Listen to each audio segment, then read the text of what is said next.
Welcome back. I've got Andrew Crepshetti's on the line. Andrew, how are you?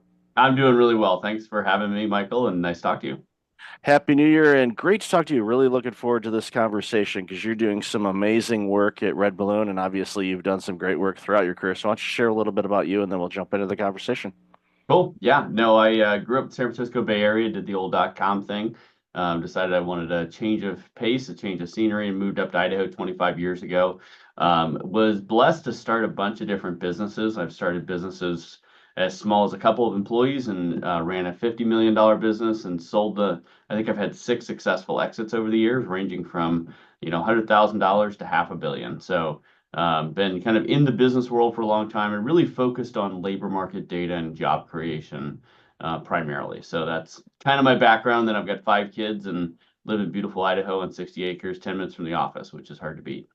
Yeah, Idaho's a beautiful part of our country. It's been a long time since I've been there. I went there when a high school friend of mine was stationed at Mountain Home Air Force Base. Yeah. And I remember he gave us a little tour of the space. And then there was this one door that was blacked out window.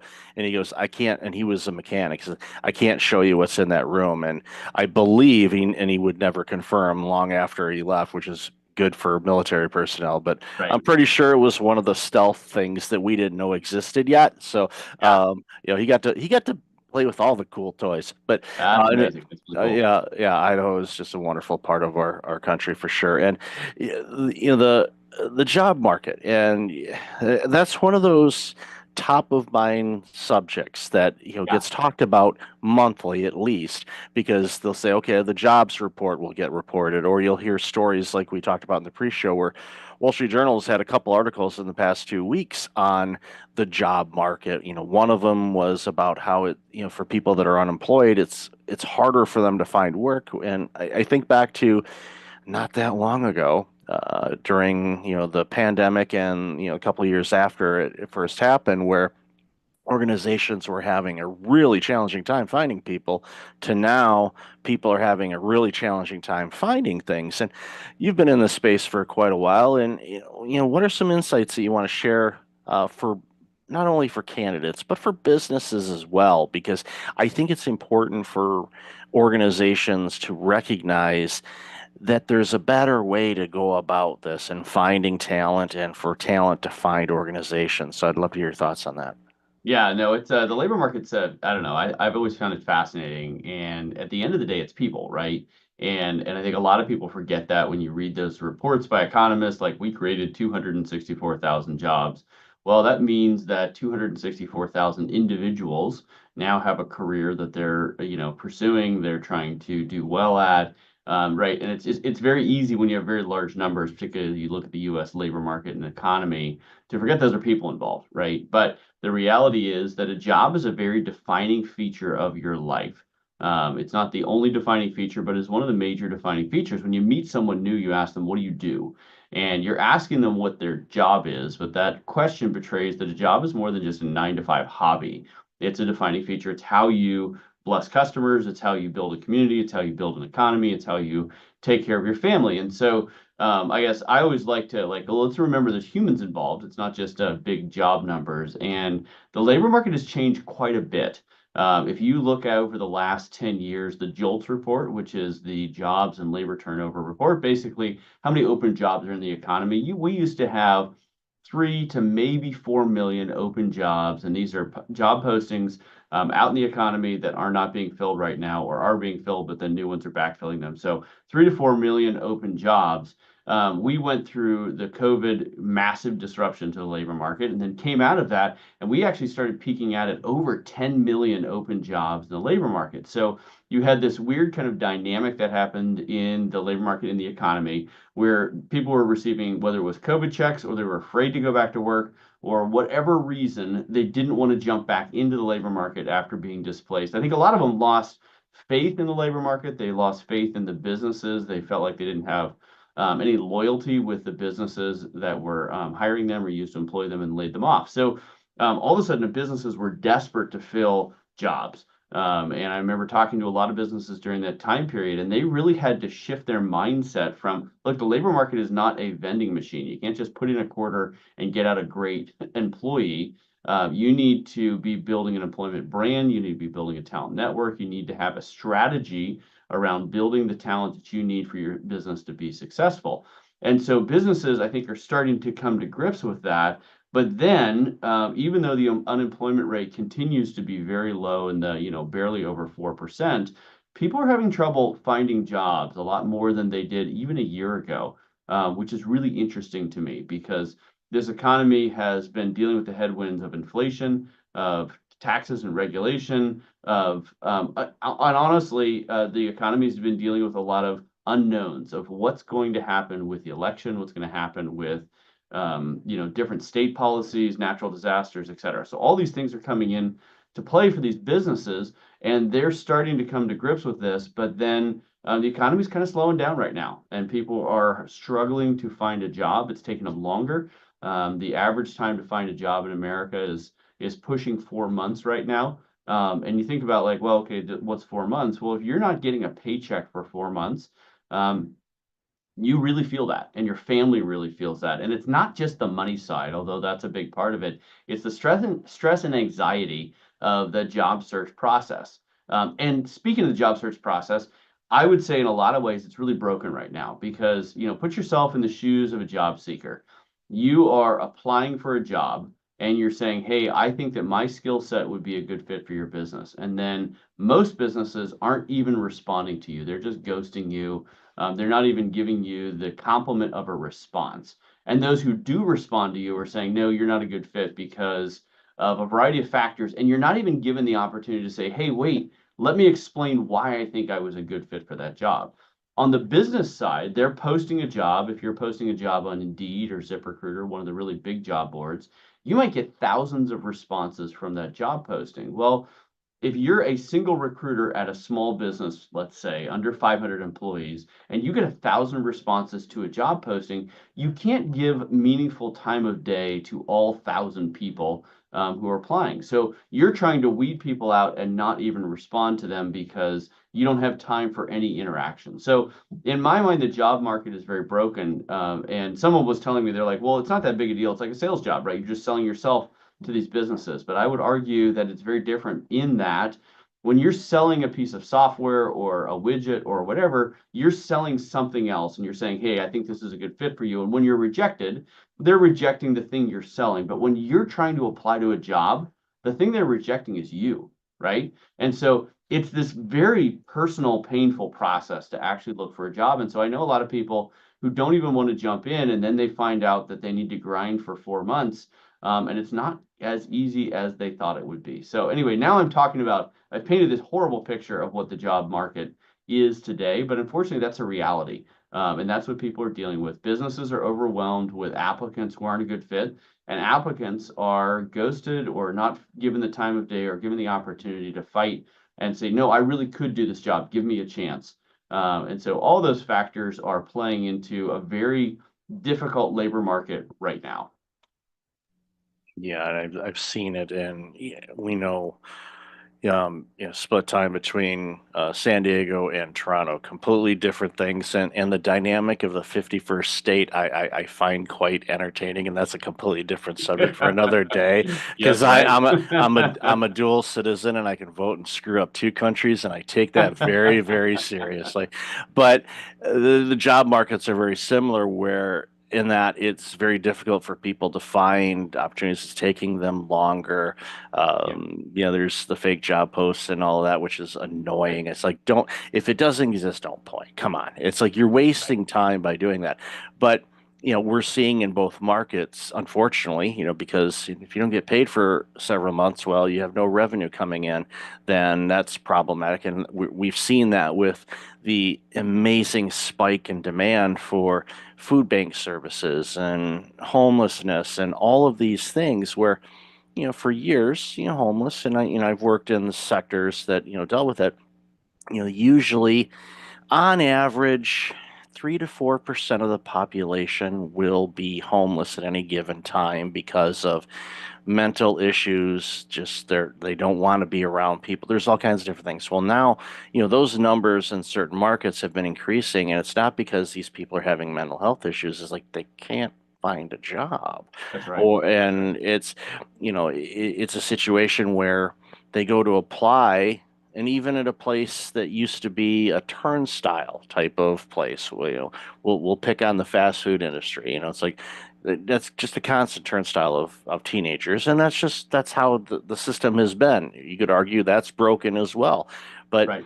to the point where someone says, "Okay, I want to apply for that," and they'll look at you and they'll go, "Okay, you're in your mid 30s or early 40s," and they're like, "You're a flight risk. You're only taking this until you go. I don't want to bother with training you."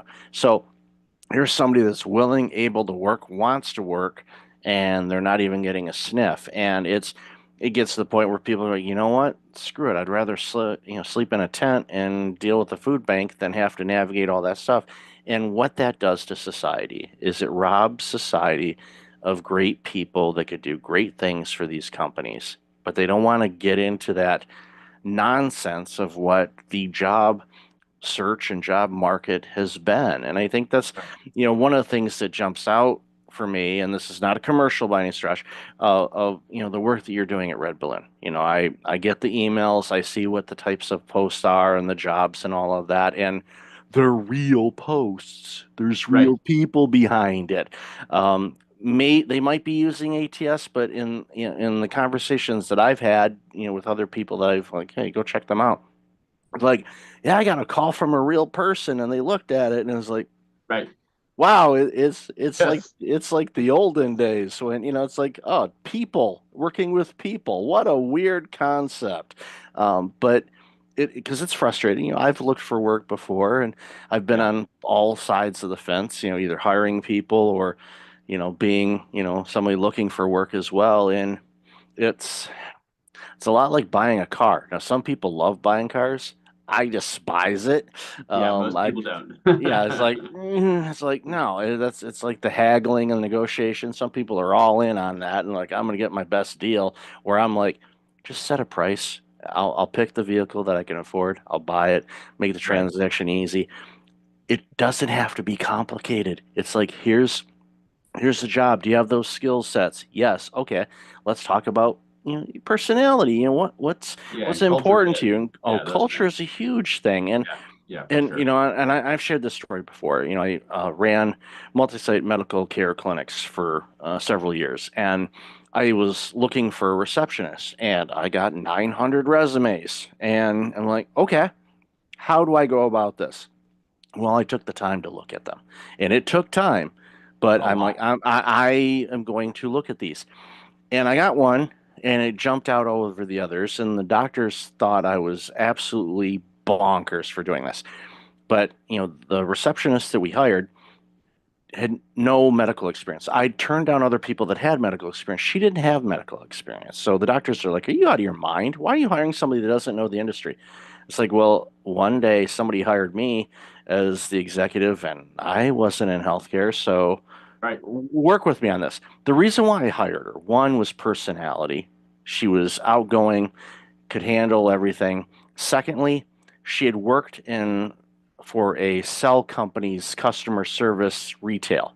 So she's dealing with people that are complaining that their iPhone costs too much or that plan isn't working or my this or that. So she anything that she's dealing with, unless she's trying to sell somebody on it, she's dealing with unhappy customers. I'm like, you're going to be dealing with unhappy, sick patients. They're going to be mean. They're going to say some Right. things that they shouldn't say.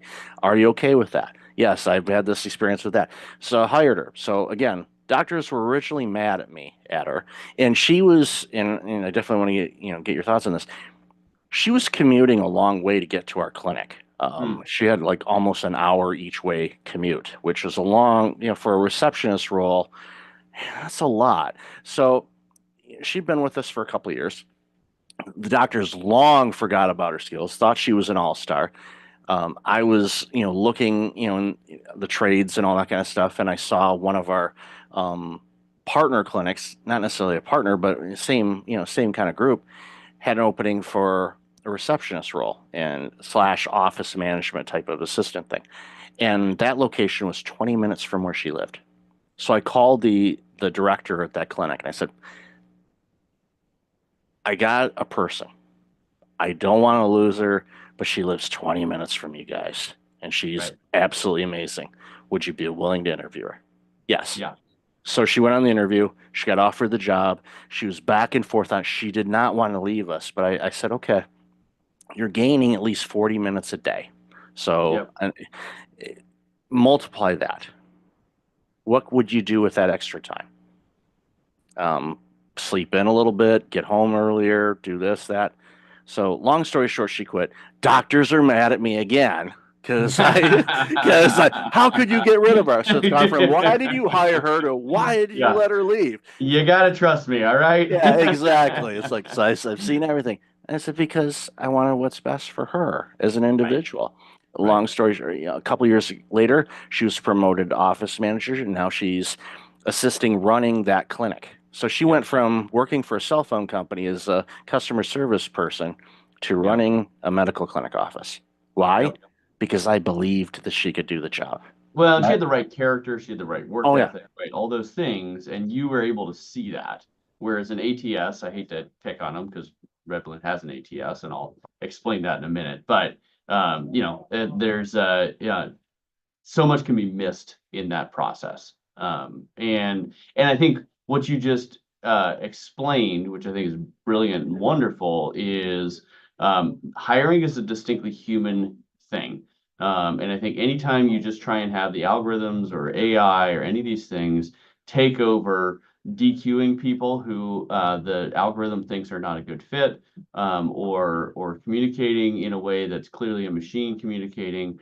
I just think it's not kind and it's not human. It is a distinctly human thing to hire other people. So, and I guess to your point, I painted a really bleak picture, and I love your story there. But it took a long time, right? If you've got 900 resumes you're going through, then you've got to go and pitch the doctors that no, trust me, this is going to be the right person for our organization. That's an enormous amount of time commitment. And if you're hiring 20 people, and you want to make sure that they actually work, well, multiply that by 20, and all of a sudden you are a full-time person just trying to hire people, and you're not getting any other work done. So I sympathize with the employers who are like, I need algorithms, I need AI, I need an applicant tracking system to do something, because there is just this hard, reality of amount of hours. So this is what Red Balloon's doing to solve it, because I don't like to paint bleak pictures and say that everything's terrible and then not say what we're doing to solve it, because we think there are ways to solve this. So there's a couple things we're doing right now. So if you're a job seeker, instead of applying to jobs, and you can apply to jobs on Red Balloon if you think you're a good fit, and I will tell you our employers are different because we coach them up and say, look, your employment brand is really important. And that person who you might not think is a good fit right now might either know someone who is a good fit, or they might be a good fit for you at some point in the future. And if you ghost them, if you treat them as someone not worthy of a response, that's going to tell them a lot about you as an employer and whether they should ever apply for you or even recommend you as an employer. So you need to continue to be thinking about your employment brand and be responding to people, right? So job seekers can apply, or you can just join a talent network or a resume database on Red Balloon. And basically what you're saying is like, look, maybe you have a job today, maybe you don't have a job today, but I would like to be considered for an opportunity that you think as an employer is a good fit for me. And then either employers or our Red Balloon recruiting team will go through that resume database when we have open jobs, and we'll reach out to people and say, look, we think that you're worth an interview for this job. We can't guarantee that you're going to be a good fit, but we think it's worth a conversation. Well, as a job seeker, think how much better of an experience that is. Instead of applying to a job and getting ghosted or rejected, someone's reaching out and saying, look, I don't know if this is a good fit, but I think it's worthy of an interview to have a conversation about this job. Well, that's a way better way to do it. The other thing that we do on the employer side is we can take over that recruiting process. And look, there are recruiters out there, some good recruiters. They're very, very expensive. If you use a traditional outsourced recruiter, you're going to pay 30 to 40% of the first year salary for the person that they're helping you hire. So get ready to write a $30,000 to $40,000 check for them to fill a position for you. Well, Red Balloon thought, man, there's got to be a different way. If we can do this at scale, we can include humans and use computer programs and software to just make the humans more efficient, but not try and take over what is a distinctly human thing. of looking someone in the eyes, getting on a video call, actually understanding, you know what, you're a person of character. And while you might not have all the skills today, you're going to be an awesome fit for this company. So we will actually take over that recruitment process, and we will do it for under $10,000. And we've filled CFOs and CEOs, and we've filled executive assistants. When you've got a small business and you know you need the right person, but you don't have the time and energy to do it yourself, we're going to save you tens of thousands of dollars and actually have a human being talk to people who might be a good fit for your company. So that's kind of, and we're trying to build that at scale because we believe that job seekers have the right and the dignity to have a conversation with a human being. And we believe in businesses, if you're a small business, you simply don't have, we estimate it should take 30 hours to run a good hiring process.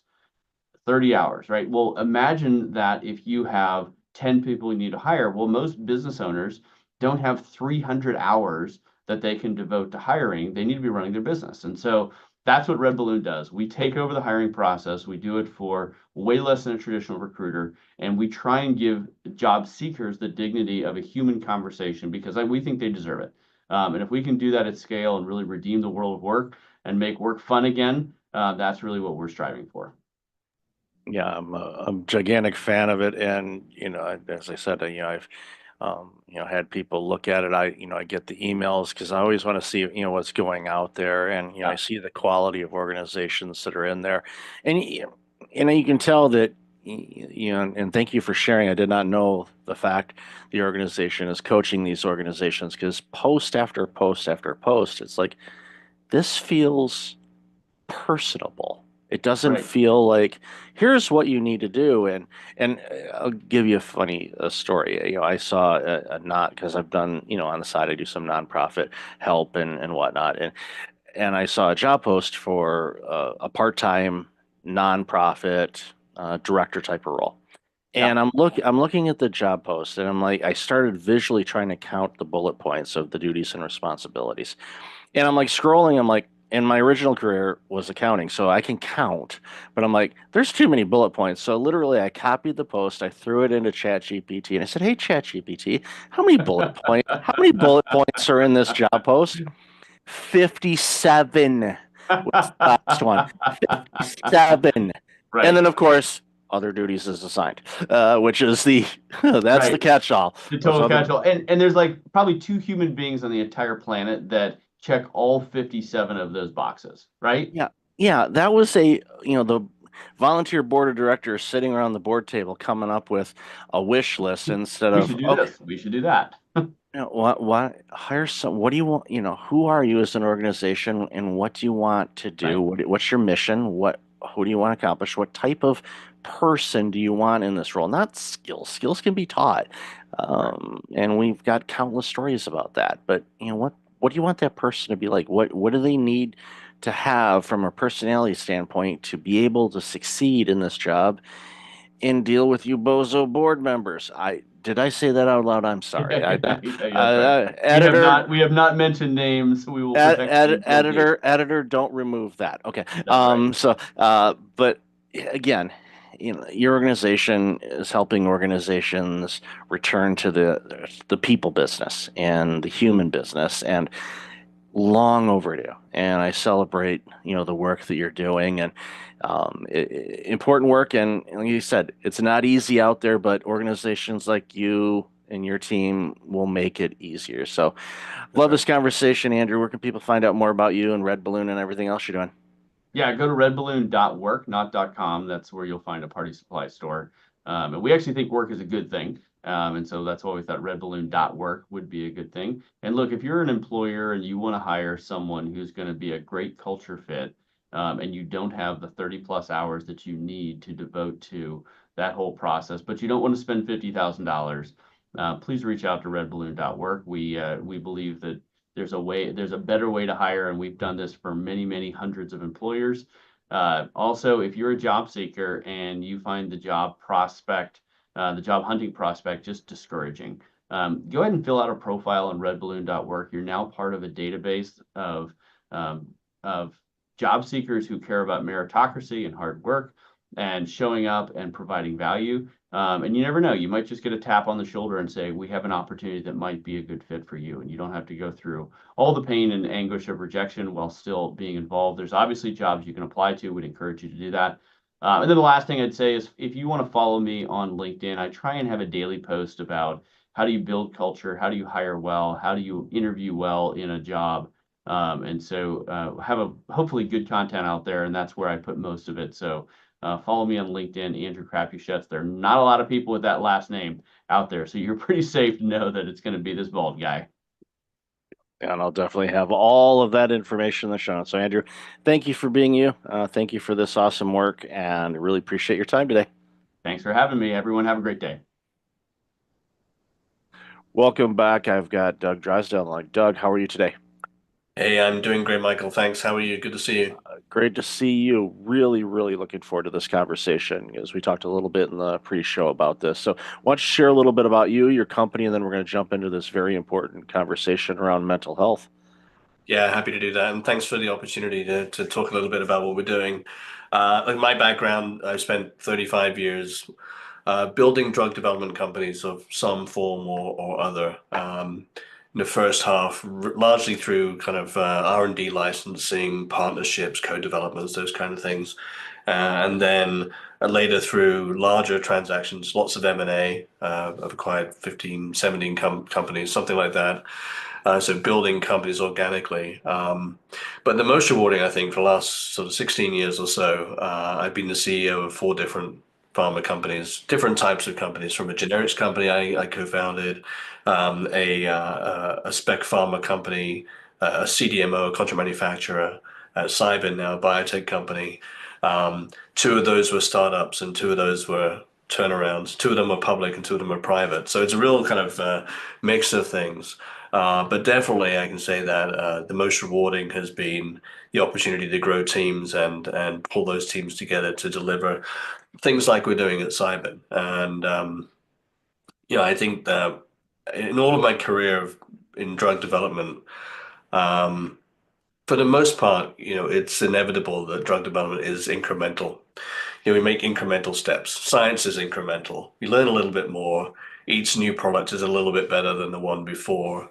But I think for the first time in my career with Cybin, we have something that has the potential to be a real paradigm shift, a massive leap forward, moving away from daily treatment of the signs and symptoms of, say, depression to a more of an interventional treatment that has the potential to rapidly fix depression, remove depressive symptoms.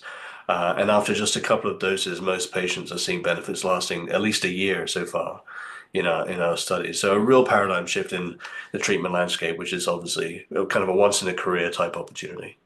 Oh, absolutely. And as I shared with you during the pre-show, and I've shared this on interviews before. I don't know if I've mentioned it on my show though. I'll have to mention it. But I've dealt with burnout in my life and also clinical depression, and was on depression medication for about a year, and was able to successfully wean myself off of that through help with my physician and with therapy and whatnot. But that was a year of my life, and on average, you only get so many runs around the circle, and for me to have to deal with something like this over a year, and I know many people that suffer with depression. It's been a lifelong battle to see the results that you're seeing is I get excited about just thinking about it, because I know what depression did to me. I know what it does to people. It robs them of themselves, and of course that always passes through to where they work, their families, their friends, relationships, every aspect of it. In society suffers from that. When people lose great people because they're depressed and they're not themselves and they're not able to contribute the way that they want to or used to, society suffers from that. So, that's why, it's so important for us to get you on the show, because I want to talk about, this. And obviously, I don't want to I don't want to ignore the fact of, your career, and a question that came to mind as you were, walking us through what you've done all these years is, I don't want to guess that you've seen it all, but you've seen enough. I think as you're navigating through the landscape of getting approvals and, investors and all these other things, that you can kind of sense what the next question is going to be, the next step's going to be in order to get things approved or clinical trials or anything like that. So I'd love to hear your thoughts on that. Yeah, no, first of all, I'm glad you managed to work your way through that challenging time. In some ways, you're lucky that it lasted only a year. Many patients, as you know, find themselves having to turn to antidepressants because the depression needs some help. And then once they're on those antidepressants, struggle to get off of them. Not necessarily that they're addictive, but that they become dependent. It's like a crutch, if you like. And so, and people, as you said, rightly so, people end up spending many years on these treatments, and they were never designed for that. So, and then the other aspect is not just patients, but when we talk to psychiatrists in our studies, it's incredible to see these 20, 30-year psychiatrists who had kind of gotten to a point where they resigned to the fact they had nothing that they could help their patients. So suddenly they're seeing them motivated and energized because suddenly they have new tools that can actually change the course of disease and not just mask the signs and symptoms. Yeah, look, drug development drug development is challenging. Drug development is complex, more complex than most retail investors appreciate. Clinical trials are complex. Our first phase 3 study, 40 sites in a dozen countries, and that brings a huge amount of complexity, as you can imagine. And all of that goes on behind the scenes, and the public just sees the outcomes of it. So we're very fortunate to have a really strong team that has developed 60 plus INDs with FDA, many mental health treatments. The team's had something like 37 exits between them. So that means I think that's a good sign. It shows that they're able to create value for themselves and for investors. But more than anything, this is a cause that really motivates people. So I think pretty much everyone on the team is here because of a personal motivation, a friend, a family, a loved one that has dealt with one of these challenges. So there's that personal motivation, but we're also quite competitive people. It's interesting to me, always interesting to me, that drug development seems like it's glacial and really slow, but actually it's kind of like swan management. Smooth on the surface and paddling like hell underneath. And we're frantically working around the clock to keep things on track. And it's a very competitive group, kind of like a competitive sports team, each contributing their all and also each supporting each other. So we're very fortunate to have the group, and I think the collective insight helps us anticipate what's coming next. As you rightly say, that's the critical in any kind of business, is anticipating what could happen next on the positive side and the negative, and then planning for the next milestones. How do you move the company forward with each of the next steps? Well, it's important. And as you were talking to, I started thinking about, all of the regulatory things. Of course, you've got the FDA. That's just talking about the U.S. This is a global product, so you've got all the different variances on that. And even in the states, you've got 50 different states, and there's and licensing and testing and all these other things. It's it's a situation. It's like, we're just trying to create a treatment, but you end up spending more time on the administrative side of things. To your point, that the modern investor doesn't necessarily understand that. It's like, you're making this new drug or medicine to solve a problem. Okay, they just have, visions of labs and scientists. Like, no, well, the mountains and mountains of paperwork to submit that have to be reviewed, working with legal and navigating all of that and translation. And it's a big monster. But it's having said that, you're not letting that get in the way. You're like, okay, we know that's part of the game. We have to do that, but it's important for us to do that because, even what you said a moment ago about, psychiatrists who have been, basically there's a crease in their chair that they've been sitting in because they haven't had to move much because there's only so much that they could do. Now all of a sudden they're like, we've got this new tool that could actually help people really fast. And what that does, just thinking about this from a billing standpoint for a moment, for a doctor or a psychiatrist, the more people you can see, the more revenue that generates. So if you can build up your practice because you're able to help people and get them in and get them out, you're going to have more opportunities to do that.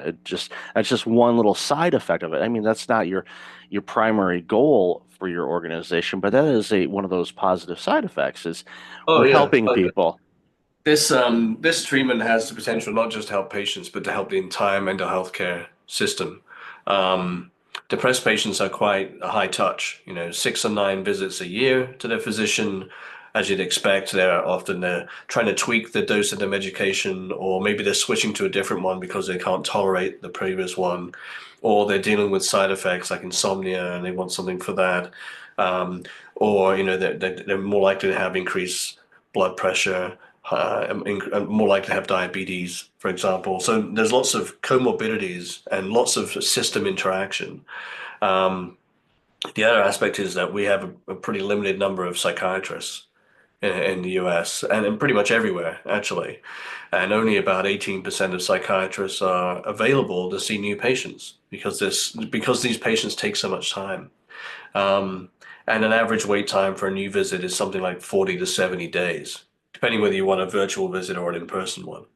So when you think about what we're trying to develop here is an opportunity to dose patients once or twice and then keep them out of the system for at least a year so far, we're seeing in the data. That means no going back for dose adjustments because patients aren't taking any daily meds. No going back for side effect tolerance because they're not taking daily meds. No going back for comorbidities because they're not taking daily meds. And so keeping them out of the system frees up all these other resources for new patients. I mean, even in the interventional psychiatry space, where we see treatments like ECT, TMS, esketamine, Spravato, in these interventional psychiatry centers, those are high frequency treatments. Esketamine dosed 26 times a year, so patients are coming in every 2 weeks.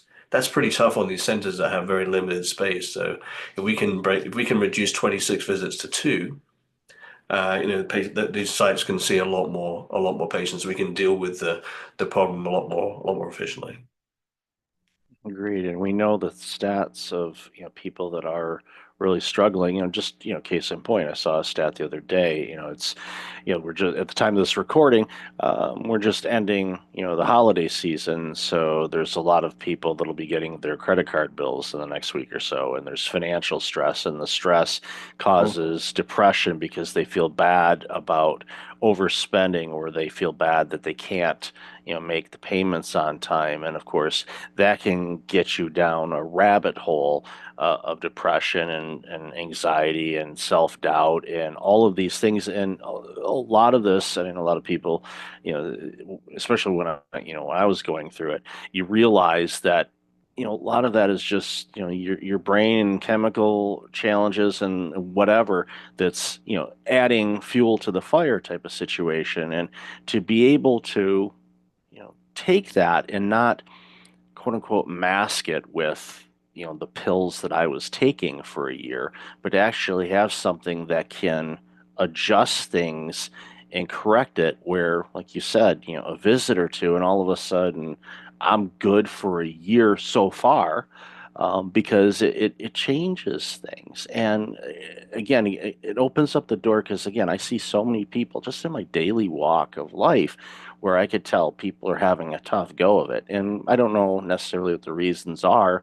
I do know that they're having a tough go of it. And I don't, my hope is that they'll be able to get the help that they need. But as you said, there's a long wait list to talk with a mental health specialist, even with the advent of remote therapies and whatnot. There's still a wait period. And then, of course, there's cost involved and all of that, where, you know, the work that your team is doing and the innovative work that it's been doing is creating an opportunity for people to get this help a lot faster, a a lot healthier. You don't have to worry about, okay, well, we're giving you this, but now, your A1C levels are going through the roof, or, oh, congratulations, you're going to bust the heart, rate, and your watch is going to be yelling at you because your blood pressure is going through the roof. You won't have that. And I used to work in primary care as an executive, so I see the patients coming in, and I know the challenges they're having, and a lot of it is, basically playing whack-a-mole, and that's tough on a doctor because they have to figure out, all right, what are all these different combinations of things, and to be able to use, what your team has come up with. Again, it excites me. I'm thrilled that the work that you've done, and obviously you're leveraging all the experience you've had. But I'm thrilled for this because I know what this means for humanity. If we can get people away from being depressed and help reduce anxiety and other mental health challenges, people will be happier and healthier. And what a world will that be when we can get there? Yeah, no question. And obviously there's a big link between metabolic health and mental health. Um, we know that what people eat affects their mental state. The metabolic health or poor diet leads to reduced mitochondrial function. That leads to reduced mental function because we have 3 times as many mitochondria in our brain than we do in the rest of the cells in our body, and vice versa. When people are depressed, it affects their metabolic health as well for similar kind of connected reasons. So the two are kind of hand in hand. It's hard to fix your metabolic health and all those other things like diabetes, as you mentioned, if the mental health isn't on track, and vice versa. So the problems run deep, and I think, as you said earlier, mental health is kind of like an infectious disease. It doesn't just affect that individual, but the loved ones, the carers, their colleagues, their friends. It's very hard to know how to help someone that is suffering. There's really nothing much that we can do, and certainly the old kind of snap out of it attitude clearly it doesn't work. Um, so we're very excited about the potential for this, and we're well into our phase 3 program now, focused on executing that. You're right, and you said there's lots and lots of hurdles and barriers. Simple things like drug scheduling, where every site and every vendor and every partner has to have a Schedule 1 license. Adds complexity, it adds cost. But we have a team of professionals, and we've been dealing with that for the last 4 or 5 years now, and we're just powering on through. Yeah, that kind of leads into a question I was going to ask to towards wrap up is, you know, and I already kind of know the answer to this, but what's the long-term vision on this?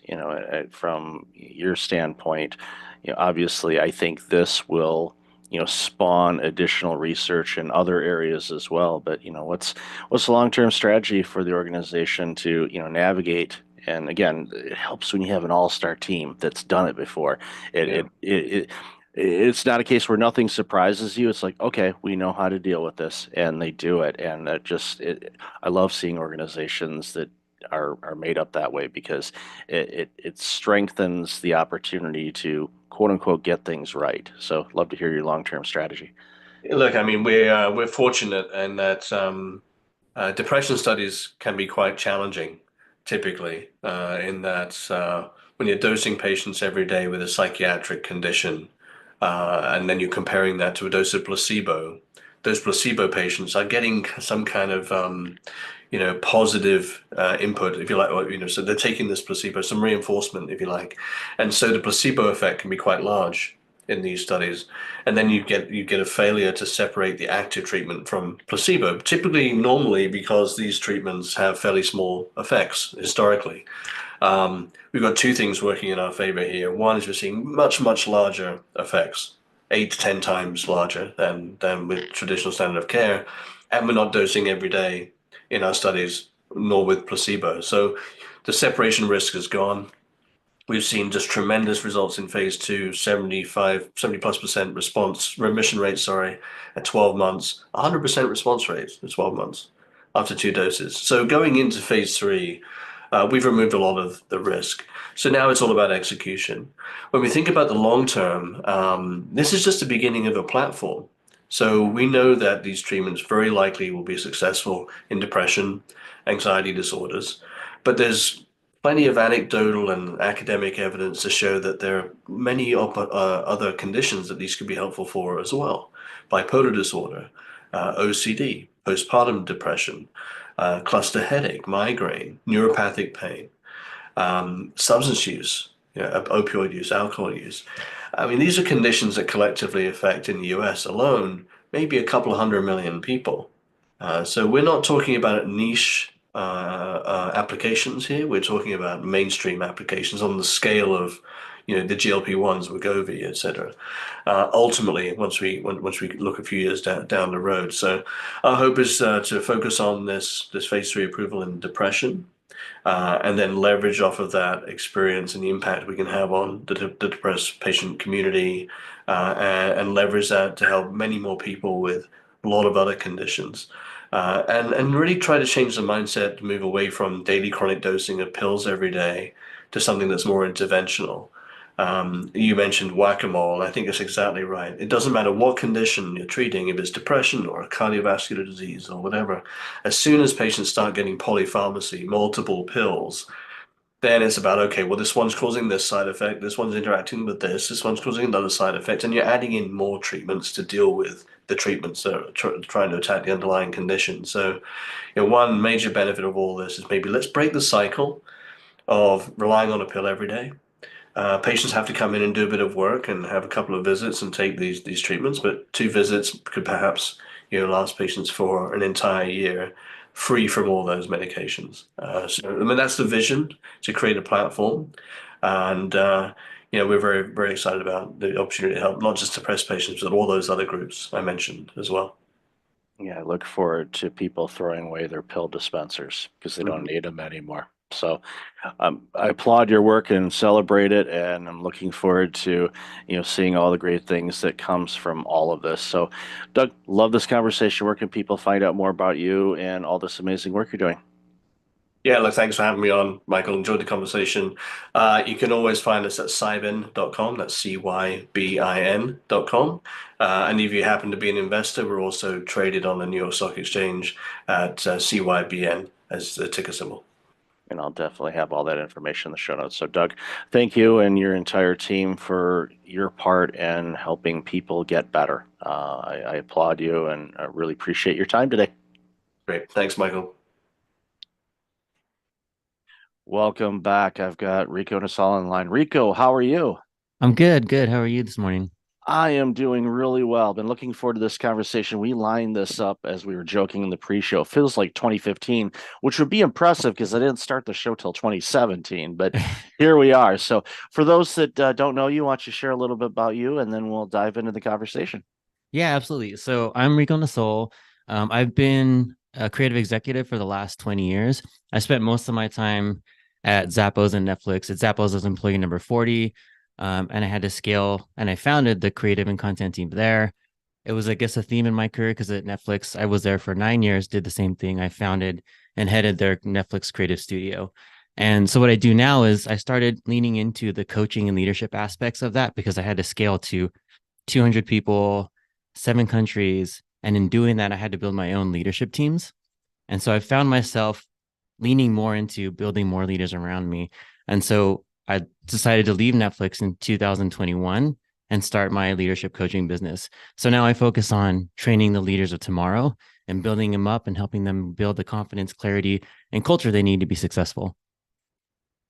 I love that you recognize that by building up leaders as part of your team, it probably not that you didn't have enough work to do, but it probably made it just a little bit easier because you've empowered your people to lead and take charge of things, because that's how you can scale organizations to multiple countries and rapid growth. And the fact that you were employee number 40 at Zappos, and we know what that company is, and of course doing the same thing at Netflix, we certainly know who they are.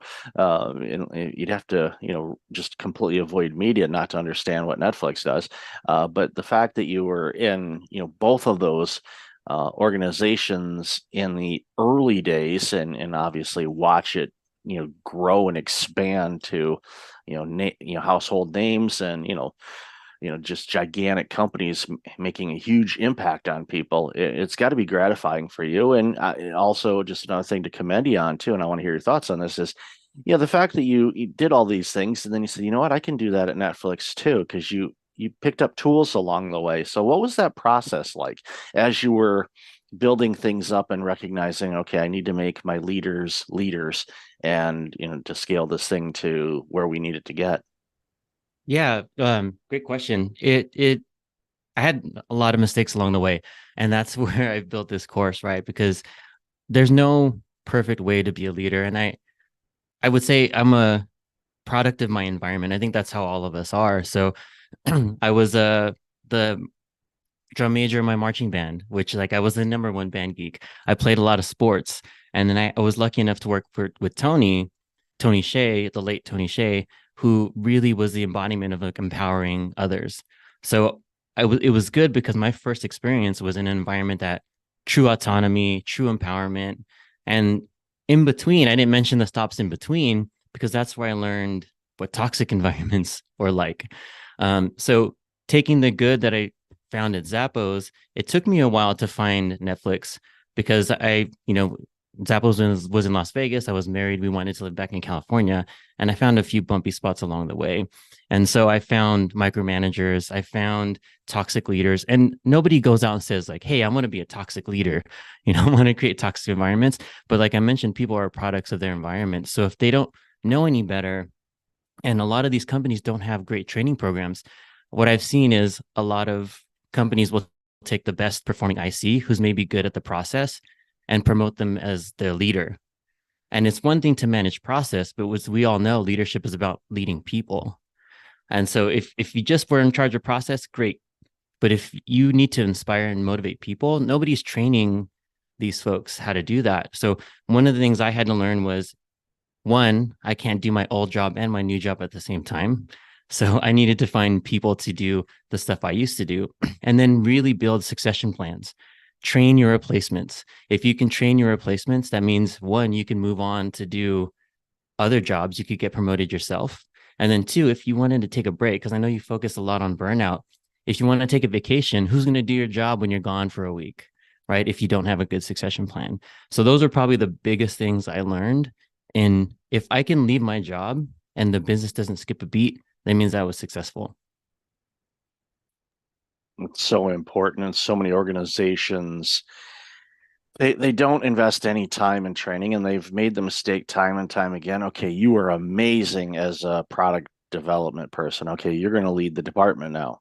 Well, I've never led a person in my life. I don't even have kids. So what's this going to be like? And you'll do it because you know the product. Well, you're not, like you said, and I appreciate you said this. You're not leading the product. You're leading people. You're not doing the work anymore. You are leading people that are doing that work. And often there's the inner struggle of, no, it should be done this way. And there's multiple ways to get to an end result. So the great leaders that I've encountered, once they become great leaders, I don't want to say some are born, but some have some attributes that make them gravitate to be better at leaders than others. Doesn't mean people that don't have that can, they can be a great leader. It's something they have to learn and study from the greats and research and, don't be a follower, as Jim Rohn has said, make your own decision, so take some ingredients from all the great leaders or the people that you admired or your former bosses and use some of those components in your leadership style, and you'll be amazing at it because it's got some principles of leadership, but it's also got you in there. And that makes it so much easier. But organizations don't invest time in training their leaders. So the leaders have to do it themselves, or it's trial by fire, or if they're talking with peers. But a lot of times they're so overwhelmed with all the workload and the struggle of leading and not doing. It's such a difficult challenge for so many people, and that's why we see all the problems we're seeing in workplaces, whether it's micromanagement, stress, burnout, retention issues. All of these things are playing a part, and a big component of it, from my standpoint, is just improper or bad leadership. And it's like you said earlier too, and I want to commend you on this as well. Most people, I mean, there are some, but most people don't set out to say, you know what, I'm going to be a bad leader. I'm going to be a micromanager. I'm going to just annoy the heck out of these people. That's not their intent. Many of them are internally drowning. They're fear, they're scared. They're basically putting on a fake face to say, I have to show myself as being a strong leader. It's like, well, you need to be who you are. So you're not fighting this internal battle of trying to pretend to be somebody that you're not. Be you and figure out your leadership style that can help motivate and grow the business. Yeah, I'm so glad you said that because that's one of the things I like to focus on in my coaching practice and in my course is leadership is about authenticity, right? Like you can't be something you're not. And you said something there when leaders are born. I do believe leaders are born. Some people say like leaders aren't born, leaders are made, but I believe leaders are born because we all have innate skills and strengths, and it's about fostering those strengths and bringing those things out, and knowing that they bring value to the organization, the team, and whatever. And the thing that gets a lot of people hung up is we talked about this in the pre-show, whether they have imposter syndrome, they have low self-worth, they don't have confidence in themselves, they don't believe that they have value. And if you start to get into that negative self-talk, that's when you start to make the mistakes as a leader. You start to take on too much. You start to information hoard. You start to do the things that aren't natural, but because we're afraid of failing, we're afraid of making a mistake. We're afraid of the team looking bad. If the team makes a mistake, that means I made a mistake. That means I'm a bad leader. But when you hold on so tightly, that's when we start to fail our teams. It's when you let them tier what you said earlier. You just need to tell them, get from point A to point B. You figure out how you get there. I just want to make sure we get to point B. And when folks have like this fear of failure, they hide behind things like perfectionism. They hide behind things like, oh, I want to add more rigor.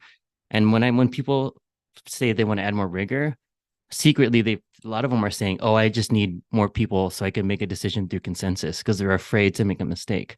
And so there's these things start to creep out unknowingly. And it takes someone to recognize, oh, actually, I want to be a better leader, to say, okay, I have imposter syndrome, I have these things. And it's hard to admit it. But once you can admit that, that's when the doors open to great leadership.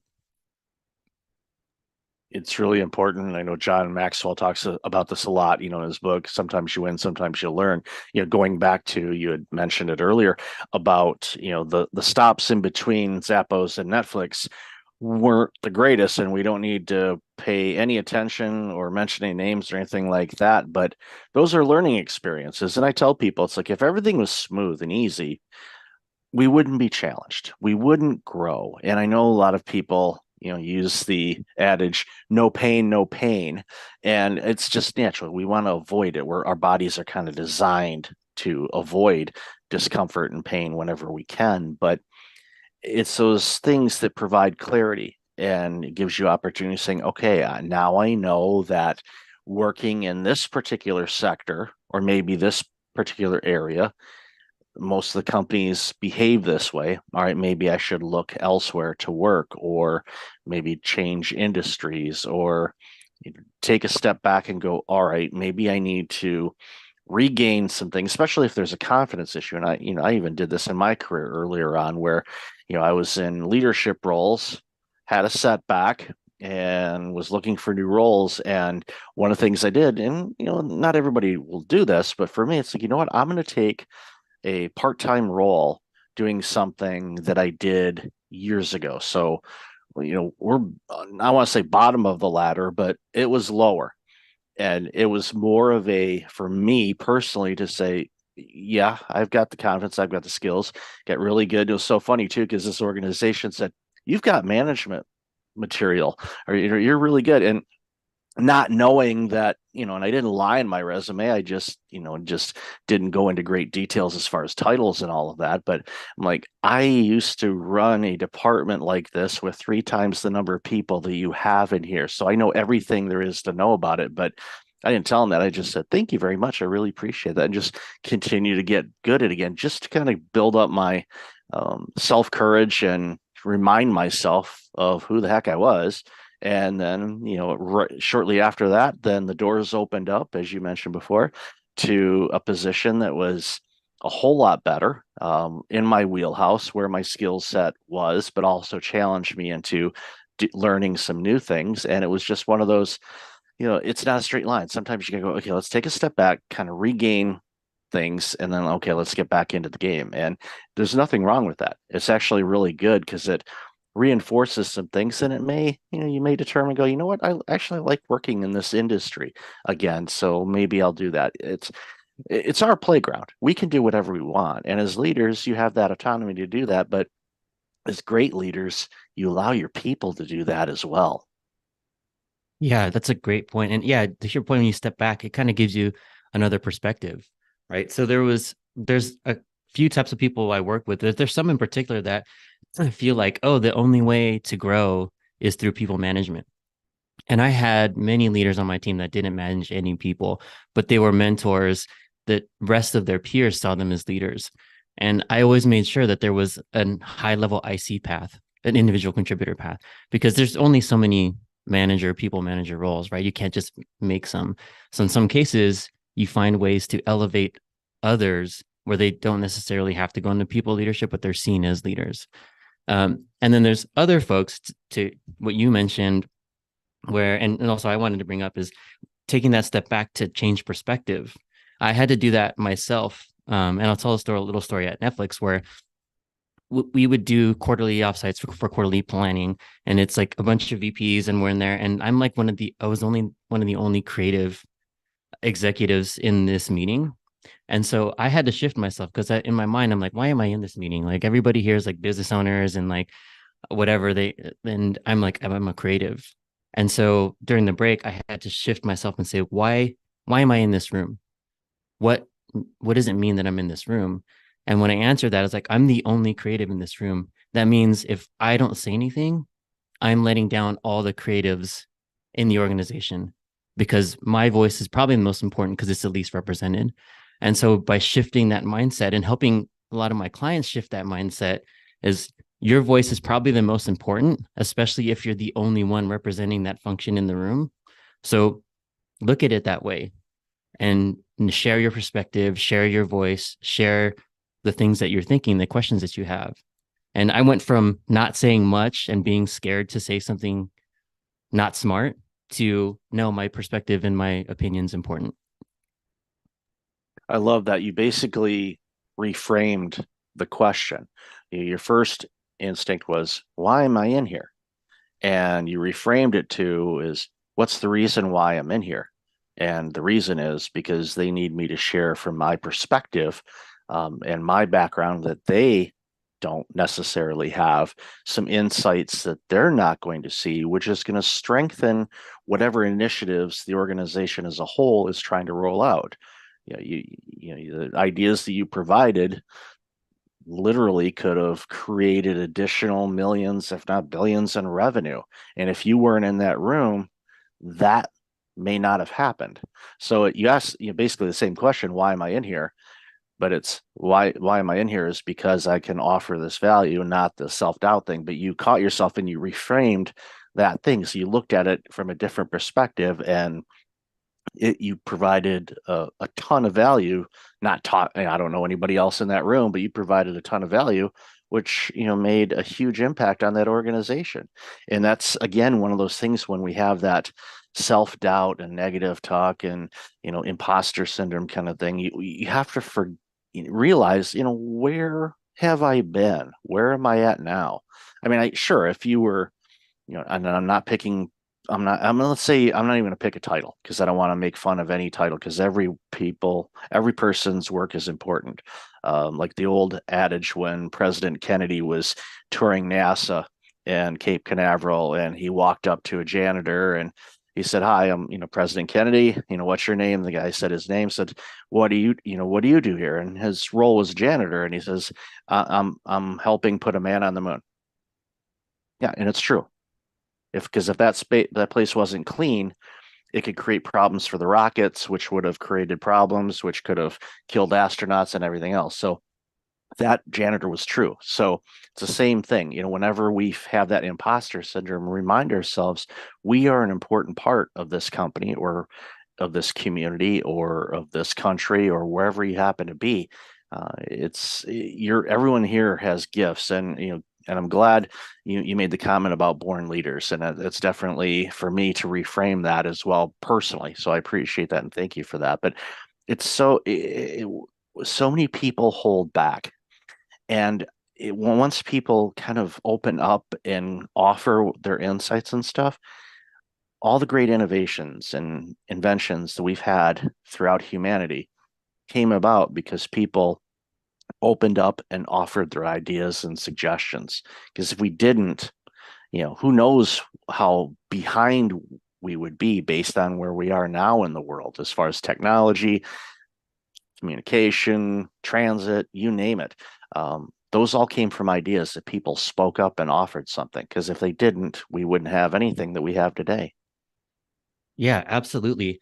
Um, it just reminded me of this story that I have, and it's actually part of the thing I want to offer to your audience. I know we're going to talk about this later, but I have this journal. It's called the Crush Imposter Syndrome Journal that we'll give the URL later.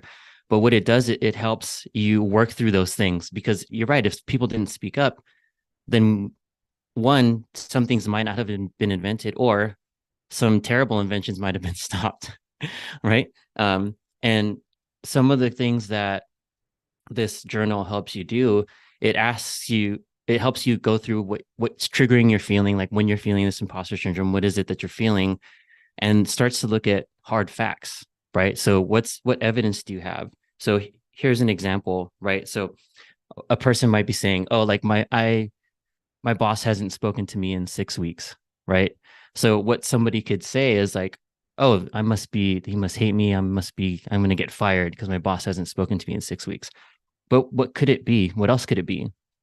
Could it be that your boss is actually really happy with your performance and that he doesn't have to speak to you, right? So like it's all about changing our frame of mind and really understanding what are our triggers and what do we know to be true, right? So if you do speak up in that meeting, what can happen? And the things that I used to be afraid of is speaking up in meetings is like, oh, I'm going to say something dumb. Someone's going to not like it and I'm going to get fired. And then I have to ask myself, how many times has that happened? Out of the hundreds of times I've said anything, how many times have I said something not smart and gotten fired? Zero. How many times have people nodded their heads and said they agree and like that's a good point? More often than not. So the truth is, the reality is when I do speak, people value the opinion. The fear that I have is that the one time out of a million is going to be that one time where I say something not smart. And that's when we get in our own way. Like we have this fear. That's when the imposter syndrome comes out.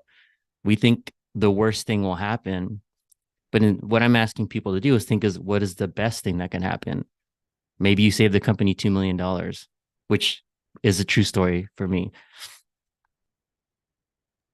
Yeah, it's fun to save money because for all the accountants and bean counters that listen to the show, they get this part because so many businesses, and I've done a ton of work in nonprofits.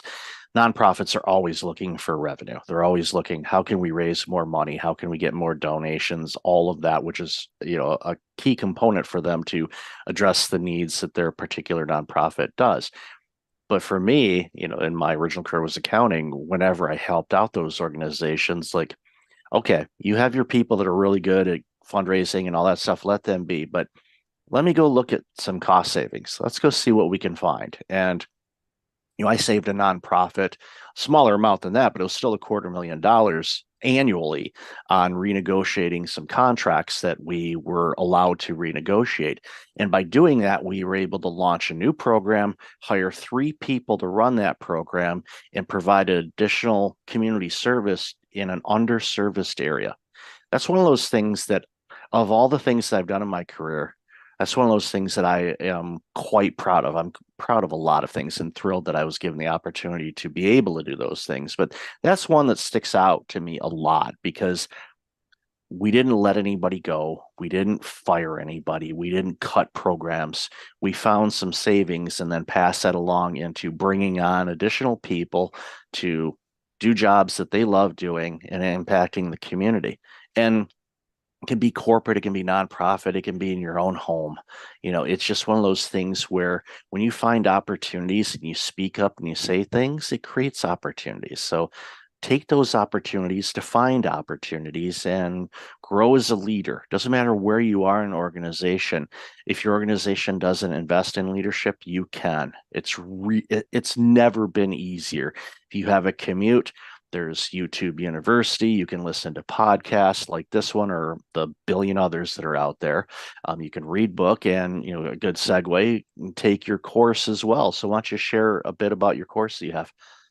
Yeah, so it's called the Seven Figure Leader, and it goes over the three C's that I developed, and I mentioned them earlier, over the course of my career. So it's focusing on confidence, clarity, and culture. So those are the three modules. And really, if I was going to say, the whole thing is based on confidence, because the first part talks about imposter syndrome, the things that we're afraid of, like a lot of the themes that we talked about today.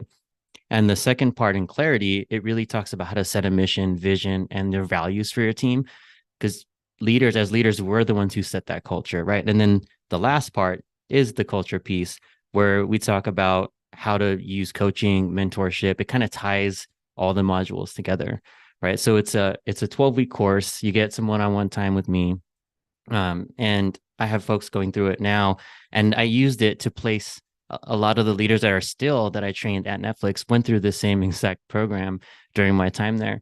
So it's tried and true. It's been tested and proven. I've made all the mistakes for you, so you don't have to. You can learn from all the mistakes that I made over the past 20 years. Yeah, and then there's a book that's going to be coming out. It's in editing now. So maybe when this is out, by the time this is out, people can pick it up. You can find all that information at riconasol.com. And then the free download that I mentioned for the listeners here for the Crush Imposter Syndrome Journal, it's riconasol.com/leaders. Yeah, you can download it free there. It's a great resource. It's a 7 days to Crush Imposter Syndrome journal. I really appreciate that. And I highly encourage everybody listening, go get that resource and sign up for the course. And then, when the book gets out, I'll make sure to update the show notes to have a link to the book as well. Because leadership is so desperately needed. And even if you're not, a senior VP or a C-suite executive, let's say you're middle management, or maybe you're even on the front lines, you're still a leader of life. You're a leader of your work area. You're a leader of interacting with your customers, clients, patients, whatever you identify the people that buy or you serve. You add these things, you get rid of that imposter syndrome because everybody struggles with it. Doesn't matter what they do. If you can get on top of that and reframe what's coming up into your mind to remind yourself of who the heck you are. Usually I say a profane word, but I'm not going to drop that one here. I'll give you a hint. It starts with the letter F. Just remember who you are, because you have accomplished so much in your life. And you still got a lot to do. And this book and these resources and this course will be a great thing for you. So, Rico, thank you so much for your time. Like I said, I'll put all that information in the show notes. Really appreciate you. Congratulations on your career thus far and all this amazing work you're continuing to do. No, thank you. I really appreciate it, Michael. And yeah, it was great being here. Great chatting with you.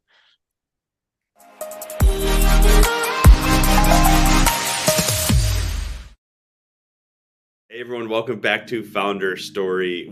I had already had a great conversation with Michael D. Levitt, but he's the Chief Burnout Officer, global thought leader. He's talking about HR, burnout, workplace culture. These are things that we've gone through for decades, but since COVID, it's become really prevalent. I know I've dealt with it. My friends have dealt with it, whether you're a founder, whether you're in corporate. And he's also the top global podcast for thought leadership. But Michael, welcome to the show. Great to be with you today, Daniel. So why did you launch Breakfast Leadership Network? And Why are you so passionate about helping people with burnout? I had my own personal burnout journey back in 2009, where over a period of 369 days, so just over a year, I had a heart attack that should have killed me. And then 17 weeks later, I lost my job during the Great Recession. And then my family car was repossessed. And then finally, my home was foreclosed. All those things happened to me in about a year. And all those things happened to me because I was burned out. I was making mistakes at work. I wasn't taking care of myself physically or mentally or spiritually. Obviously, when you lose your job, it's kind of hard to make the mortgage and car payments.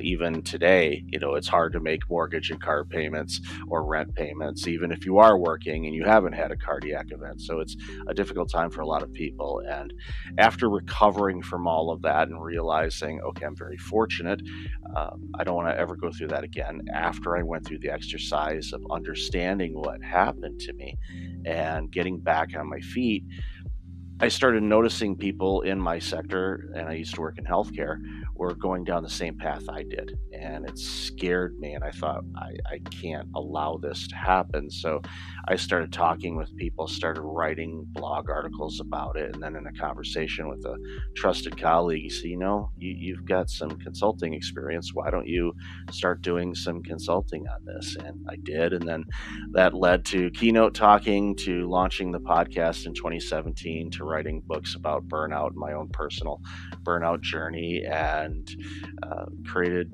Breakfast Leadership because I was working mostly originally with C-suite executives, and the best time to get a hold of those people early in the morning before they get into the trenches, because once they're in the trenches, good luck. You're not going to get their attention. They're too focused on doing what they're doing. And if you start off the day the right way with some techniques on how to mitigate your stress so it doesn't become prolonged stress, you're going to have a good fighting chance of beating burnout.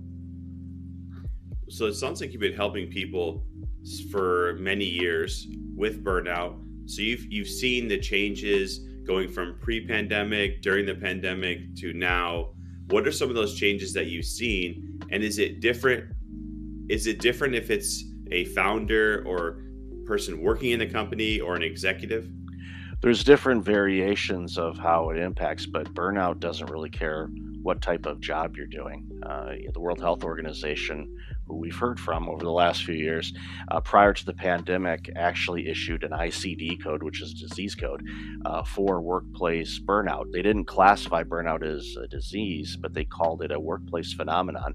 And their definition basically says it happens when you have prolonged stress and you're overwhelmed with life and you can't keep up with the demands of life. And if you go into a room of 100 people, I'm going to guess 90 to 95% of the people are going to raise their hand saying, yeah, I'm experiencing that, or I've experienced that recently. And prior to the pandemic, because I started the organization before that, there was a lot of people that are burning out, but they weren't talking about it as much. And unfortunately, there's a mental health component to it, and there's still a stigma about mental health. And if you're a C-suite executive, a Fortune 500 or a publicly traded company, and the word gets out that, oh, the CEO of ABC company is burning out, what's going to happen to their stock?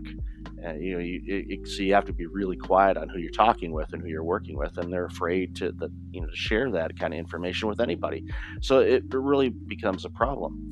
Fast forward to the pandemic.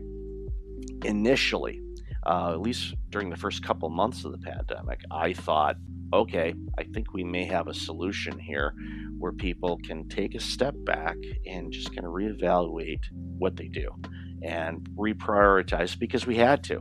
We had to figure out new ways to work remotely if we hadn't done that before. And hopefully that would break down some silos and simplify some things. And I was gravely mistaken on my assessment that I thought burnout might ease up. It was literally, burnout was a fire, and somebody decided to go to the gas station and buy barrels and barrels of fuel and just dump on the flame. And it's been horrific what we've seen over the last few years. Industries, you name it, education, healthcare, legal, grain elevator farmers, orthodontists, dentists, every industry. People are burning out at alarming rates, and it's happening faster. Health concerns are happening to younger people, the number of millennials that are having cardiac events or heart attacks, under age 40 is skyrocketing. And that scares me because that's a long life if you survive, hopefully you do, of taking heart medications and all the other things that you got to do. And it's like it's shortening lifespans. It's such a horrible thing. So the pandemic made it worse, and it frustrates me. And what I've been doing with organizations, and why I added the workplace culture and the environment, because it's the environment. If the environment is healthy, there's a fighting chance you're not going to burn out, because the stress will be managed. If you're not managing your stress, either with your teams or yourself as a leader or a founder, you're running the risk of burning out. Yeah, we've had someone on recently and they were talking around like the amount of death increases from stress, and just how stress causes so many issues in our bodies. And it's like with technology, you think would be living longer, we'd be less stressed, but it seems like we're even more stressed now, which is, burnout and all these things. And I remember working in the corporate environment, going through the same thing.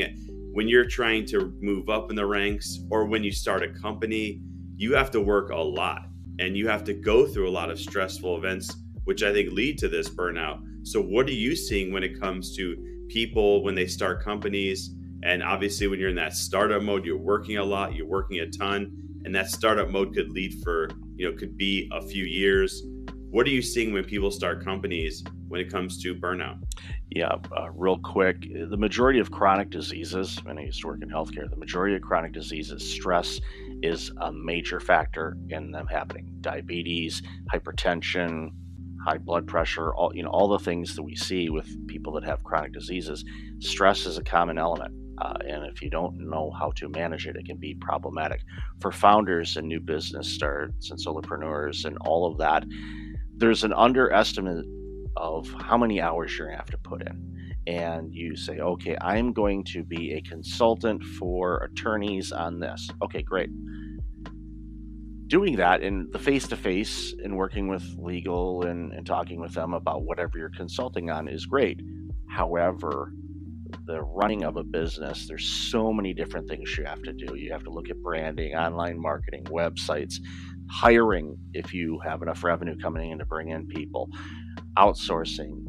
Even with the new technologies that we're seeing now with AI, everybody's like, oh, it's going to make it simpler. And to your point, technology, and I think in many ways, has made things more complex instead of making it easier, because one, and especially with AI right now, we're overwhelmed with options and choices. We don't know where to even start. And if you subscribe to 2 or 3 AI newsletters, they're going to throw at you maybe 50 or 100 AI tools.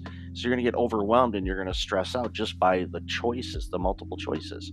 And a lot of entrepreneurs, unfortunately, try to do everything. And if you try to do everything, you're going to do nothing. You're not going to accomplish anything. So understand it is a marathon and not a sprint. I know in many cases when people launch businesses, they're doing it out of financial necessity. Maybe they were laid off, or they're tired of working where they work and they're starting this on the side, basically. And sometimes people are like, I got to get this job going and running fast and making a bunch of money right away. The odds are against you in making a lot of money initially, unless you find something that is spot on what the market needs right now and there's high demand. If you find that, congratulations. That is rare. But you can make money in the long run, but you have to prepare and kind of get set up in a way where you can be successful along the way. You have to learn how to say no, and that's really hard, especially when you're trying to get customers. Those first few, you're going to say yes to everything under the sun because you need the revenue, you need the money to build the company and all of that. And that's a common thing I see with people is they make decisions that seem like good decisions, but they overwhelm themselves. And then it gets to the point where they're so overwhelmed, you start missing things, you start making mistakes, you're not clear-headed. And when you're running a business, clarity is king. If you don't have that, you don't have an idea of where you're going and how to pivot or adjust when things like, I don't know, pandemics and inflation hit, you're going to be in deep trouble. Wow, yeah, it's a lot. It can be, I think it's very overwhelming. Like you had just talked about, just everything is overwhelming. Like you're saying, advancing in technology, and then you have the economy, then you have to make money, and you have to provide for, like, there's so many things that we have to deal with internally, and working on those things can be very challenging. I think most people don't seek help, they just go through it. Right. And as you go through it, it just gets worse and worse, and it builds up. So I'm glad that you were helping people. Love the show that you have. So if people want to get in touch with you, they want to listen to your show, they want to get you for keynote speaking, they want to see about your consulting, how can they do so? Best place is go to breakfastleadership.com, and up at the top there's links to all kinds of different resources. They'll even get an annoying pop-up if they want a copy of my burnout proof book. I'll email it to them, and it's a quick read, and that's intentional. I didn't want to create a Tim Ferriss Tool of Titans mammoth book because that's only consumable in chunks. I wanted people to get through the book quickly so they can quickly make adjustments so they no longer burn out, because burnout robs society of everything. It robs people, it robs families, it robs businesses, it robs all of us of great products and services. So I'm doing my part to eradicate burnout and love all the help that I can get. Well, thank you, Michael. I can tell you're all about impact, and you want to impact millions of people. I can tell, and they need it. So I hope that they go and they check it out. And thank you for being here today on Founder's Story. Appreciate it. Thank you.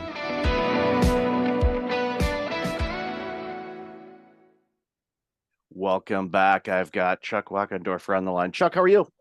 Doing well, Michael. Thanks for having me. Great, great. And we're going to add Doug to this conversation too. So let's welcome in Doug real quick.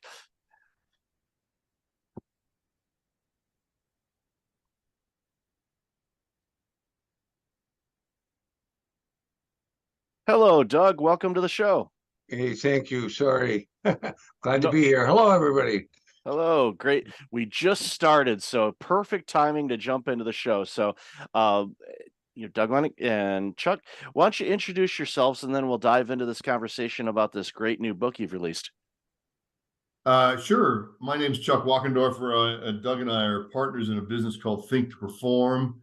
It's a business and sports performance firm. We work with executives, athletes, business owners, doctors and nurses in surgery, the FBI, to improve decision-making under pressure. We're about 21 years old.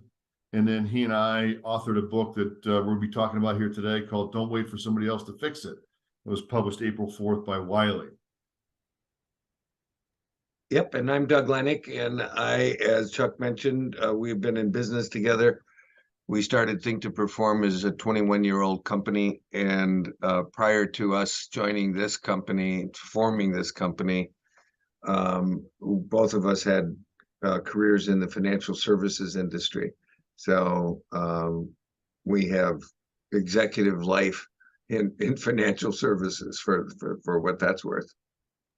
Well, those are skills that definitely pay dividends. Going through my original career was public accounting, and it's amazing how many skills I picked up along the way that I use even today. So it's, having a financial background definitely can help with decisions, and especially, making those difficult decisions that we so run into. So congratulations, organization, is 21, so a legal adult now. So that's good. But yeah, and still young, but it's awesome that you guys have launched this amazing business. And then of course you're writing this book, and in the pre-show, when Chuck and I were talking for a couple of minutes, I said the title of the book alone is definitely, you see it on the bookshelf, you're going to grab it and you're like, okay, what's this about? So I'll want you start with what motivated you to write the book? We feel well, first of all, we work our clients we work with our clients to develop their leadership effectiveness. And as Doug mentioned, we've spent decades in leadership roles ourselves. We have been consulting and coaching executives and business owners around the world to improve their own leadership effectiveness. We've also benefited from our own mentors and people who've come before us, people who've written great books like 7 Habits of Highly Effective People by Stephen Covey. And so we felt a responsibility to extend what we've learned, what has benefited so many of the people that we've worked with into this book. And part of our vision at Think to Perform is to enhance the world by improving the decision making and performance of the individuals and organizations we touch. And so we've been working for the last 21 years to enhance the world. And people can't always hire Doug or myself or other people in our company. So we try and provide the tools and the content in different ways. So we have a YouTube channel, we have an audio library, we have workbooks, we have values cards, but then we wanted to put everything that we think is timeless that can help anybody anywhere improve their lives or the lives of people that they care about. And so that's kind of the genesis of the book. We wanted to put all of this in one place. We identified these 8 essentials, and we wanted to make it a workbook so people can not only read the book and learn about the tools, but apply them. And that's really where you're going to get the results, is in the application. If I don't use what I've learned, it really doesn't benefit me that much. And so it is a book meant to be used. Doug, anything you'd add there? Well, what I would simply say, that you said it really well, and what I would say, Michael, is, and by the way, I have to congratulate you. I never made it. I was going to be a public accountant, so I dropped out a quarter short of a degree in accounting. So God bless you for finishing. I didn't. I did eventually graduate from college, but not with a degree in accounting. But I would say what Chuck said is pretty much on. So I don't think I have a lot to add there. I did want to comment on your CPA-ness and the value of that, because it's clearly valuable. But we wrote this book because we believe that every human being in the world, and the world has now crossed 8 billion, so we now have more than 8 billion people in the world. We think that everybody in the world influences the people around them. So wherever one lives in the world, unless they live literally by themselves, they are influencing people around them. And with that comes a responsibility. So we take the position that everybody is an influencer, and we label them therefore a leader. Leadership is that which one does to influence the behavior of others. All of us are leaders, and we're challenging ourselves as authors and our readers to not wait for someone else to do something about all the stuff that we can look around and see could use some fixing. So, and we're in a point finger world today, and we're saying it's time for reasonable people to say, hey, I'm not going to wait for somebody else to fix it. I'm going to step up and I'm going to fix it. I'm going to make a difference myself.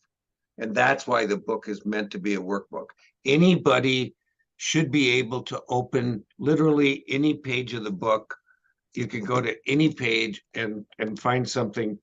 I just opened it up accidentally, came to page 117, and it says, decision making is a full-time job. If anybody just opened it up and just decided, I'm just going to read about decision making, it's a full-time job, that will be valuable. If they go into the chapter on igniting integrity and responsibility, simple little things like standing up for what's right, basic tools that people can actually use to make a difference in their lives and in the lives of the people they influence, literally immediately. And so that's what we're hoping to accomplish. I love how you say everyone is a leader. It reminds me when I was working in healthcare, I was running healthcare clinics, and one day, one of the receptionists that I had hired, and I've shared the story about her skill set and when I hired her, because she didn't have any medical experience, but she had customer service experience working for a cell phone company in retail. So I thought, well, you are used to taking abuse, so welcome to healthcare, and you'll get the abuse from the patients and the doctors and everywhere around. So you'll be tough on that. You'll learn the dialogue and the acronyms in healthcare and all of that, but I knew you'd be fine. And one day I heard her say to somebody, I'm just the receptionist, and I pulled her aside quietly. I said, okay, one, you need to remove the just the. You are the quarterback of how this clinic runs. Yes, I'm the executive, fine, but you control the flow of how things are done, from scheduling patients, from coordinating referrals, from making sure that you can advise the patients that, you know, there's a little bit of a wait. That's why they call it the waiting room, by the way. You're gonna wait, appropriately named room for sure. But you navigate and control the rudder on this ship. Yeah, I'm directing, but my hands aren't on the rudder. My team is.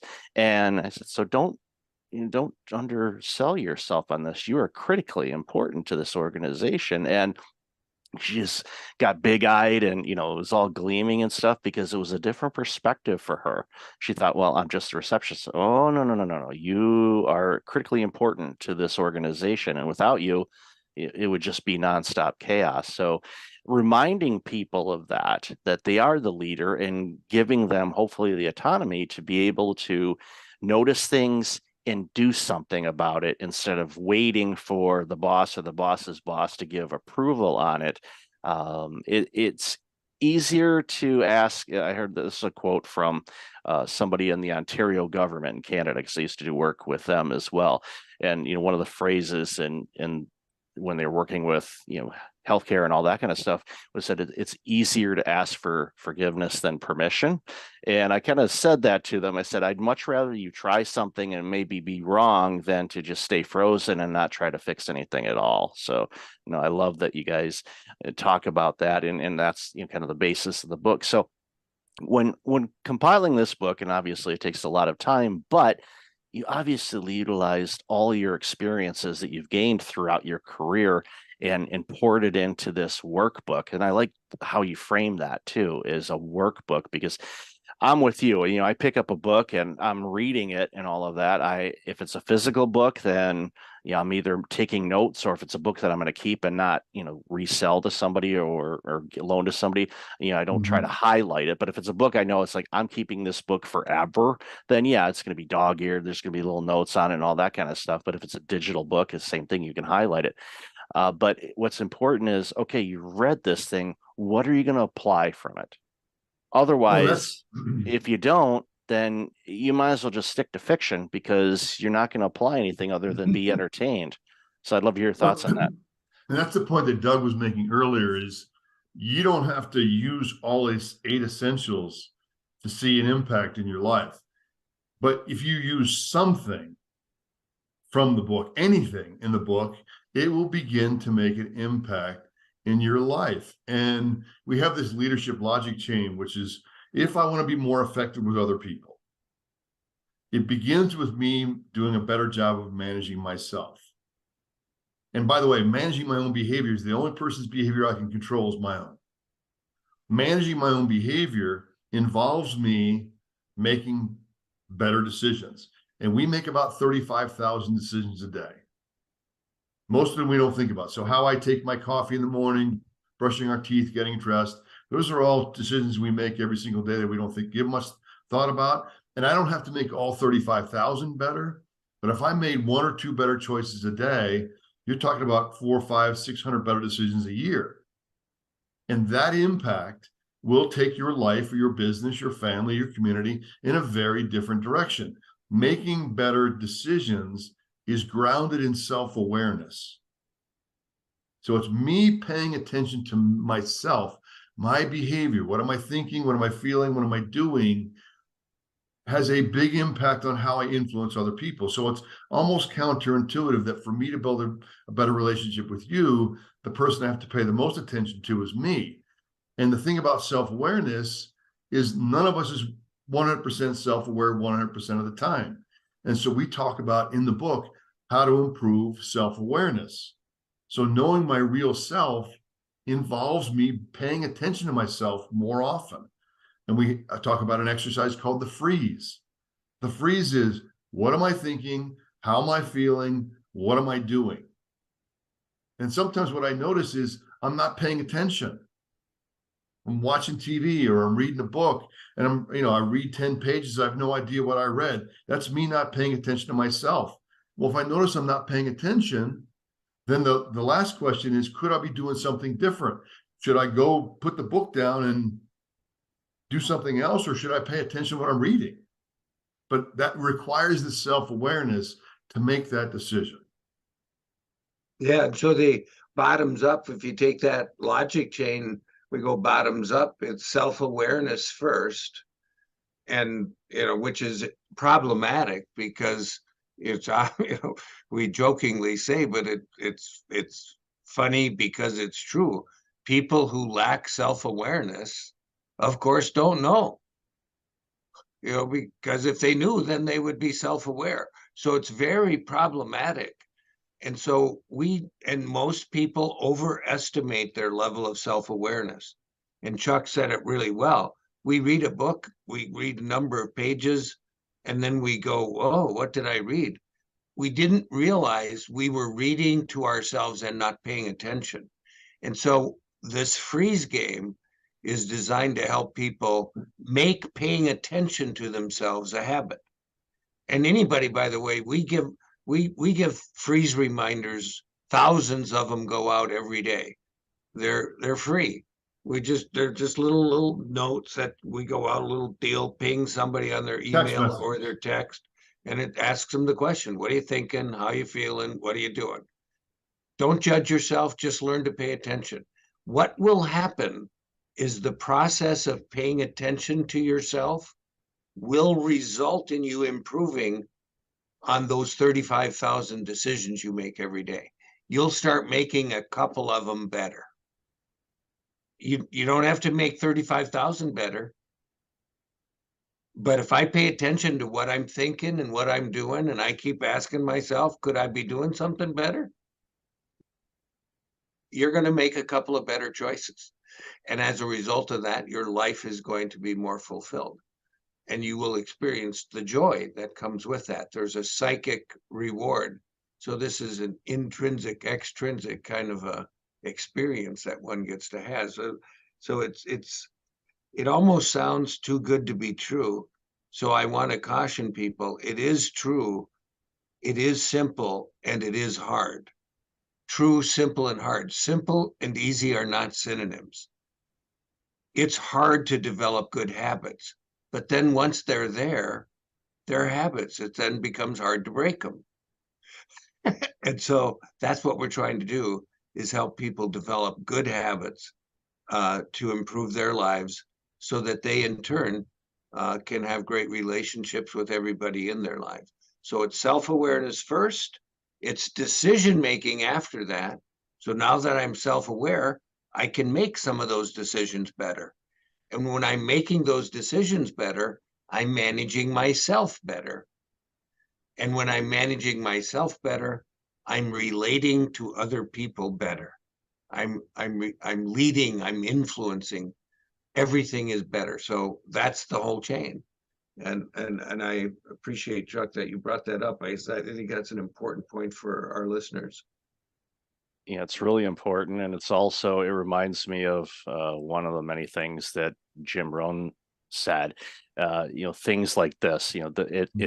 It's easy to do, but it's also easy not to do. And I think that's when people are frozen, not the freeze. And I love that you send out those reminders to people. It's kind of like okay, touch point. Where are you? What's going on? How you feeling? What's your energy level like? What are you doing? What are you focusing on? And I too, I'll be in a book and I'll read 2 or 3 pages and I'm like, okay, what did I just read? And it's like, well, I saw letters and they were connected to each other, but I don't remember anything. Or if I realize if I'm looking at it and all of a sudden it looks like the letters are doing a little bit of a mamba, it's like, okay, it's time to put the book down, because I'm obviously at this particular moment in time not going to retain a thing. So put it down. Go look out at the sky. Don't look at the sun. Hopefully you've been taught that, but if not, don't look at the sun, but at least look in the sky, look at the top of the trees, wherever you happen to be. Even if you're inside, you can't look outside. Focus on something just to kind of get present.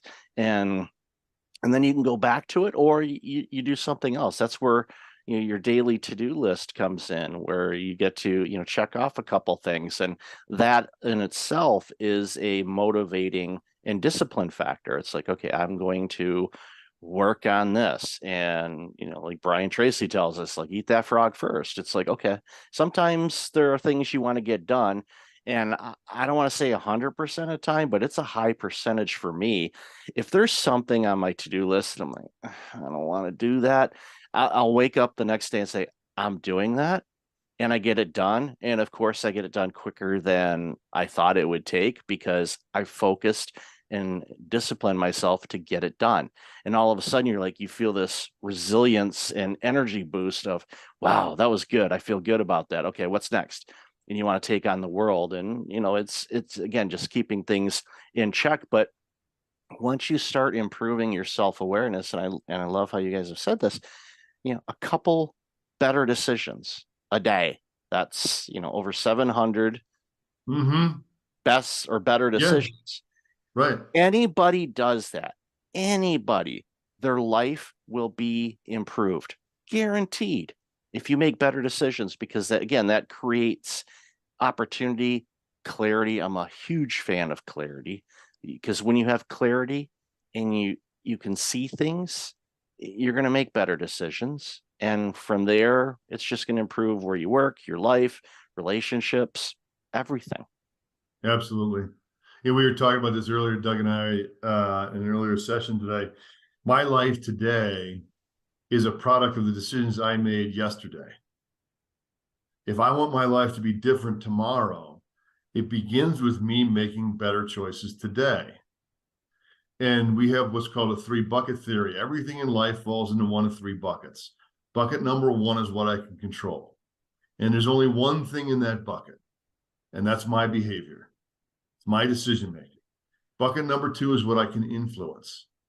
And there's only 2 things in that bucket: other people and my health. And bucket number 3 is everything else, all the stuff I have no control over: the weather, traffic, the economy, stock market. Successful people focus on bucket number 1, what they can control, which is their behavior. The more we focus on bucket number 1, the more our influence grows in bucket number 2. And so we're talking about with decision making is a bucket 1 activity. And if I want my life to be different, I can't wait for somebody else to fix it. It's up to me. Like, I got to take some personal responsibility. I have to be honest with myself. One of the 8 essentials we talk about is the connection between integrity and responsibility. Integrity is telling the truth and standing up for what's right. And then responsibility is admitting my mistakes and failures. But integrity and responsibility begin at home. I got to be honest with myself and take responsibility for my own choices and where my life is today. Sometimes that's painful. Sometimes there's parts of my life I don't want to take responsibility for and are harder for me to be honest with. But if I want it to get better, it begins there. Go ahead, Doug. I'm sorry. Oh, no, I was just going to say, you mentioned the buckets and it just reminded me this. I have a picture of this. This is a little girl's version of this. Her dad taught her the 3-bucket theory, and then she came up with this vision of it, and they actually had another artist actually do it. But bucket: in my influence, in my control, no control or influence. And she said, why would you spend any time on that at all? And so here's this little girl, she's like 6 years old. She said, why would you not just disconnect the cord? So if you look at the picture, it's the cord to the no control nor influence is totally disconnected. So here's this little 6-year-old said, why would we spend any time there, Daddy? That's beautiful. That's why a lot of times when I have, because I work with people on burnout and workplace culture and retention and things like that. And one of the exercises that I have them do, especially when they're doing self-reflection or they're looking within, I tell them, don't judge yourself. Don't beat yourself up. The world does a good enough job for you on that. But approach things with a childlike curiosity. And like, why? Why do we do that? Why is that important? And I love that because bucket 3 is one of those things where if you focus on bucket 1 and you really get fine-tuned in that, bucket 2 is going to improve. The items in bucket 2 are going to improve based on your efforts in bucket 1. Don't even bother with bucket 3. You can't control those things. Michael Hyatt had a quote years and years ago, and I think it was during the Great Recession. And he said, I'm going to make my own economy. I'm not going to worry about the recession. I'm not going to worry about that. I'm not ignoring it, but I'm not going to pay any energy towards that. I'm going to focus on what I can do myself to improve my own personal economy, which then helps my family, helps my community, helps society by me being the best version of me. And if we all did that, can you imagine what this world would look like? It would be so dramatically better for everybody involved. You just expressed very well why we wrote the book. We're imagining the world could be better. We want to help. And it's so great to be involved with somebody like yourself who obviously wants to do the same thing. So hadn't met you before, but we certainly are in lockstep and agreement on this. This has been great. Thank you for having us. Well, and to the example that you mentioned, Michael, is imagine if everybody worked on improving their own economy. I mean, just think about that. What that impact would be on the world. It'd be unbelievable.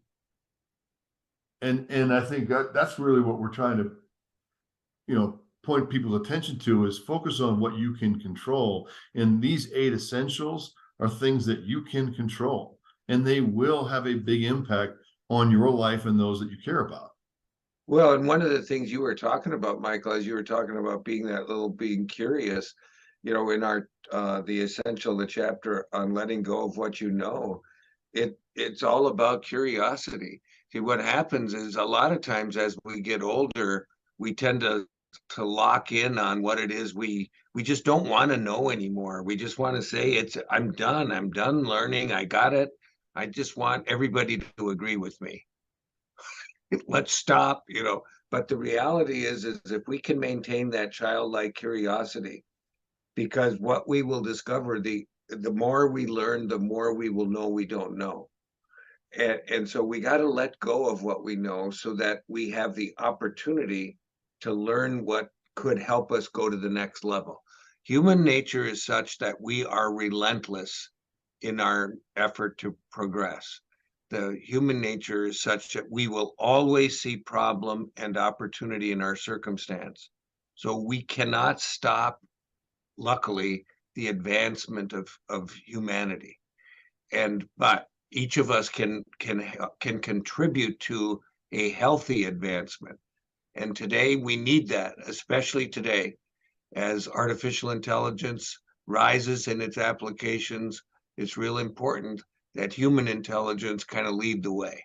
So we need people with the equipment, the 8 essentials, to help them make a positive difference every day. We interviewed people from all walks of life, Michael, in the book, as I'm sure you've seen, mountain climbers, polar explorers, Olympic coaches, nonprofit leaders. But one of the people we interviewed for the book is a guy named Jeff Stiefler, who used to be the president of American Express. He was also the CEO of a company called Digital Insight. Anyway, one of his sayings is, everybody wants to be in the groove. Nobody wants to be in a rut. And wisdom is knowing the difference. In order for me to be wise, I have to be self-aware, right?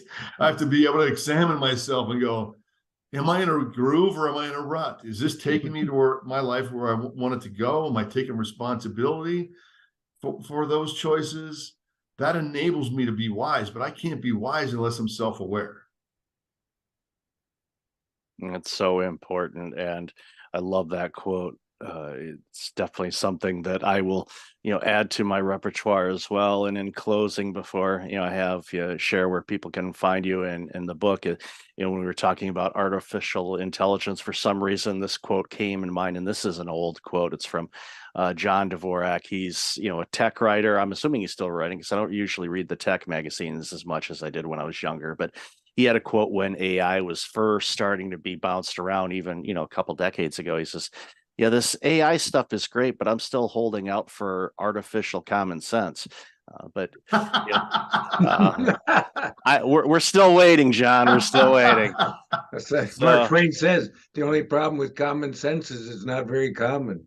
Nope, nope, not at all, not at all. So I've loved this conversation, gentlemen. Where can people find out more about you and this amazing book?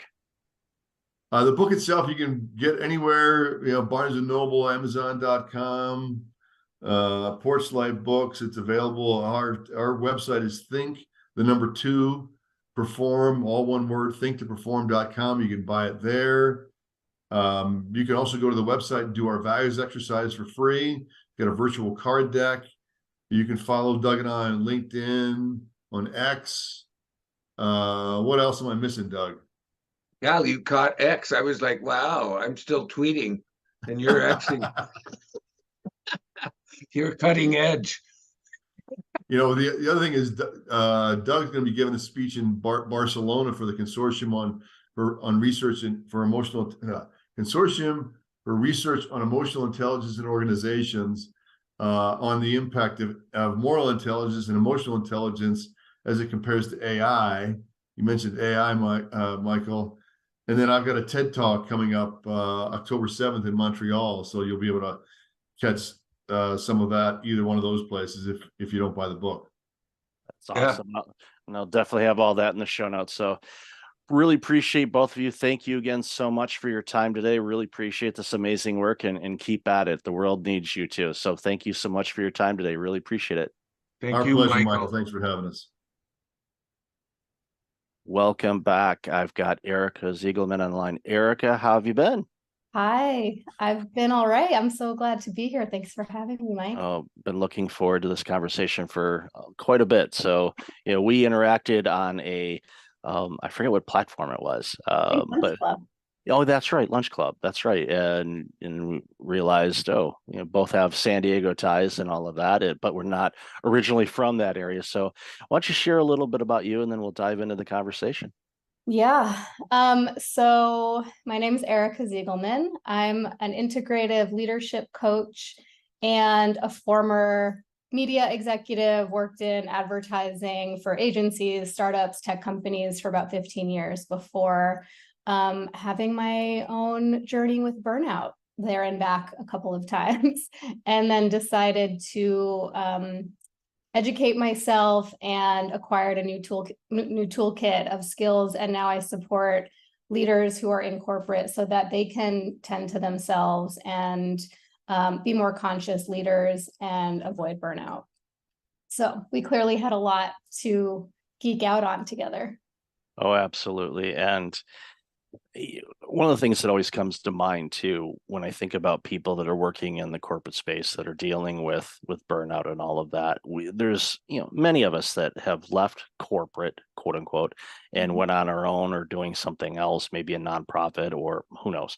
But the key thing to remember is we can't have everybody leave corporate because of burnout, because then there won't be any corporate. Exactly. So we have to approach this from a different vantage point, with the goal, of course, is to make those important people in every layer of the corporate entities healthy and productive, and actually reaping the benefits of their work and enjoying what they do again. And there's a lot of people that do, and it's not we don't want to paint this picture where 100% of people are burned out. We're not there yet, and I certainly hope we never do get there. But depending on the industry and depending on the role, the numbers are higher than other areas, and it's alarming, because you know what burnout tastes like. I know what it tastes like. It's not fun. I don't like seeing people go through it. I don't want them to go through it. I know you don't either. So it's that's why it's so important for the work that we're doing, is to show people there's a way out of this, and you can still stay in the type of role that you're in right now. Maybe not at that company, maybe you will stay at that company, hard to say, but at least you got to have the tools and figure out why you're burning out, what you're doing, what are the external factors that are contributing to it, and sort through it that way, and ultimately hopefully end up being wiser and healthier and just a better employee and a better person after doing all the work. Yeah, couldn't agree more. And I think with my personal experience and my journey, I had to go through my own personal healing and like really acknowledging what was happening. It took someone else to tell me like these feelings that you're having and this pure fatigue and exhaustion, all these things are symptoms of burnout. And I didn't even realize. So it was like my own aha moment and then my own journey. And then at this time, I was still in corporate, managing client services function at a very large tech company. And I realized I had an opportunity from within to shift how I was showing up and to give permission and model for my team, you know, how to work and take care of myself in a different way that was more sustainable. And I started to notice the ripple effect of that.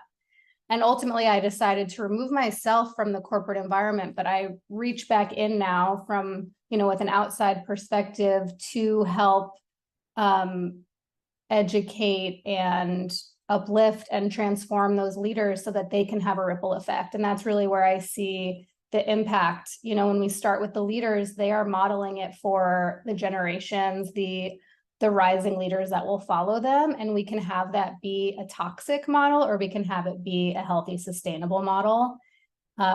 We just need to teach them and guide them how.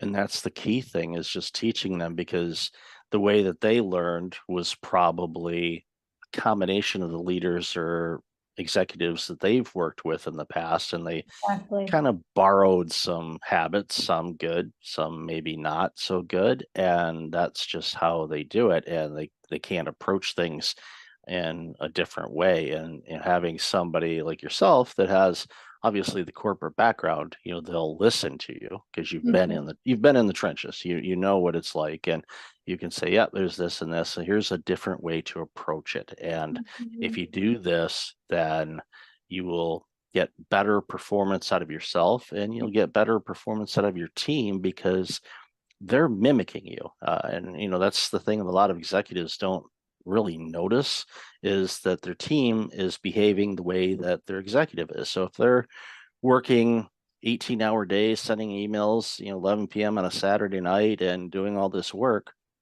your employees are thinking, well, that's what's expected of me. And and many executives would say, if you ask them, do you expect your employees to work at Saturday night, 11 o'clock on a non-urgent matter? And they'd say, no.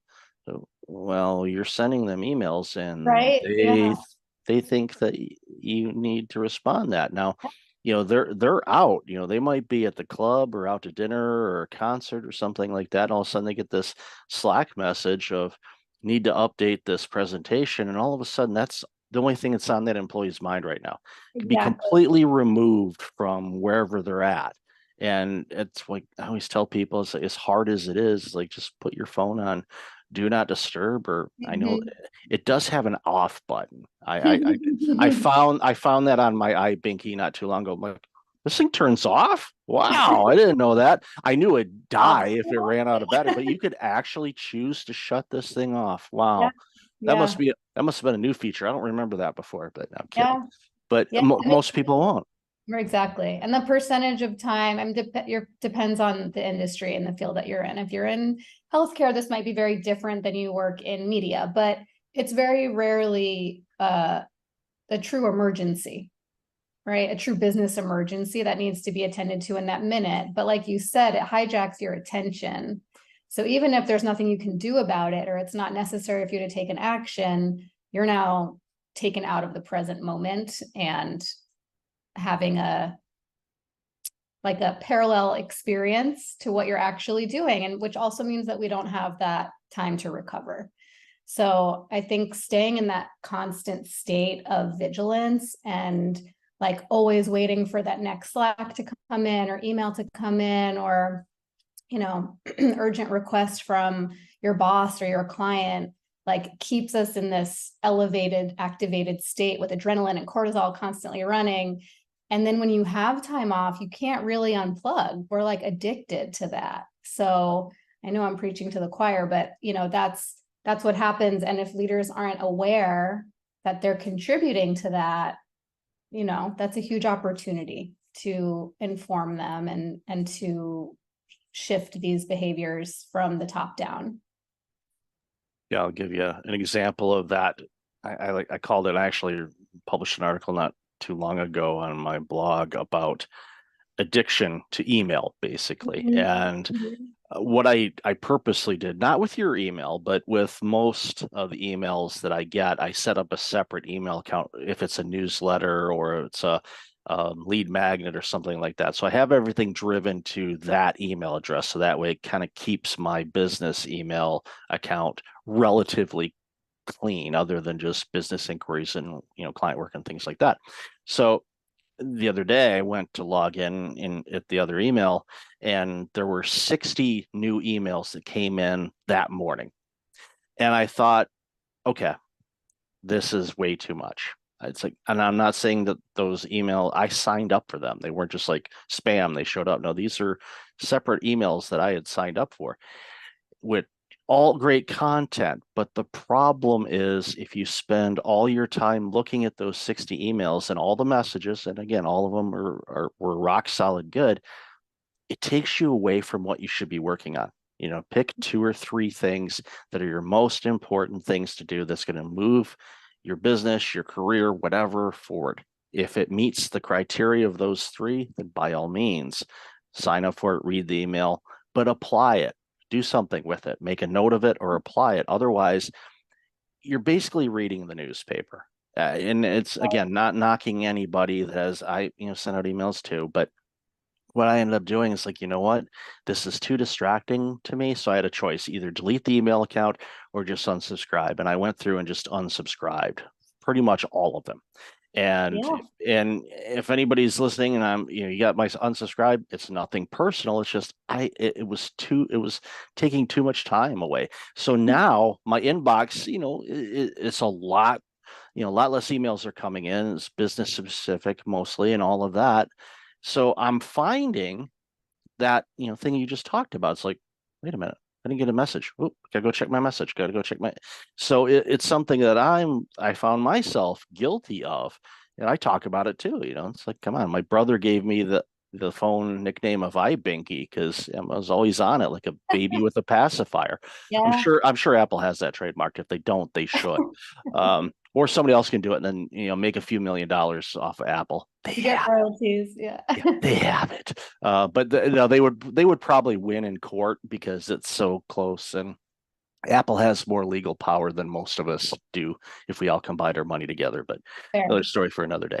But ultimately, it just boils down to having boundaries around when you consume things and when you don't. And everybody's different when it comes to that. And I'm not about to say you should only check your emails at this, and this time. No, everybody's different. But I think we're both in agreement on, and we talked about this a little bit in the pre-show, where you have to really have boundaries around what kind of information you're consuming and how much of it, especially during times like we face right now with what's going on in the world and with the situation in the Ukraine, and of course, the recent developments in Israel, in the Middle East, and all the players. And we are in a very combustive state right now, in my opinion, and I'm very, very concerned about what could come of all of this, because it's one rocket or one bomb away from a full-blown across the planet kind of thing. And I don't want to even use the words, but there's been 2 of them in our history, and it wouldn't shock me to see a third one. I just certainly hope I don't see it in my lifetime or for generations or quite frankly ever. But it's a very frightening situation that we're facing in a lot of pockets of this world. And we talked about it again in the pre-show on how heavy it is for us and for people around the globe. And and even all sides of it. I'm not going to isolate one group versus another. It's heavy for everybody, and I really just it's hard on us, and it's hard on everybody. And I really wish it wasn't that way, because it doesn't need to be that way, but it is. And I'd love to hear your thoughts on that. Yeah, I mean, even as you're just shifted to that topic, I noticed my heart rate increase, because it is such an activating time that we're in. And there are so many, so many global events and so many things that are overstimulating that, whether it's visuals of horrific violence or climate disaster, like all of these things that like we're seeing happen in real time. And we talked about this in the pre-show too. I think the difference now is that with social media and just being globally connected, we see everything happening in real time. And it's so much for our systems to take in. And when we're already carrying chronic stress from our work and from our family obligations and financial stress and all of these things just piled on, it's so imperative that we are defining our own boundaries with how much we're willing to take in, and then how we are proactively giving ourselves space to rest and recover.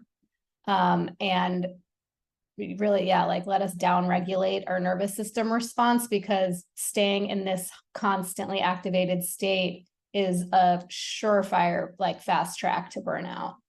And so I'm, noticing for myself what those boundaries need to be. And I was talking about just taking social media off my phone, because the thing with social media is I might go because I want to like soothe myself with like a kitten video, but you don't get to choose what you're served. So you might see something that you do not want to see, and you're kind of bombarded by that image. And before you even have a chance to scroll past it, like it's too late. You've already seen it and you can't unsee it. So yeah, I think this is a really important time for us to be turning inward and regulating, for ourselves, but also co-regulating with the people around us, with our animals, with pets. That's another great way to calm the nervous system, but just like finding those tools and practices that help us stay grounded when we're constantly being reactivated. Yeah, and you make a great point, compared to, previous times of war and strife where, the information would come to us through news channels, cable news or broadcast news and whatnot. And you, of course, working in the media, you're well aware of this. There's a review of what we can put on the air and what we can't. And sometimes they'll say, there's a warning, this is pretty graphic, but there's certain things that they will not put on.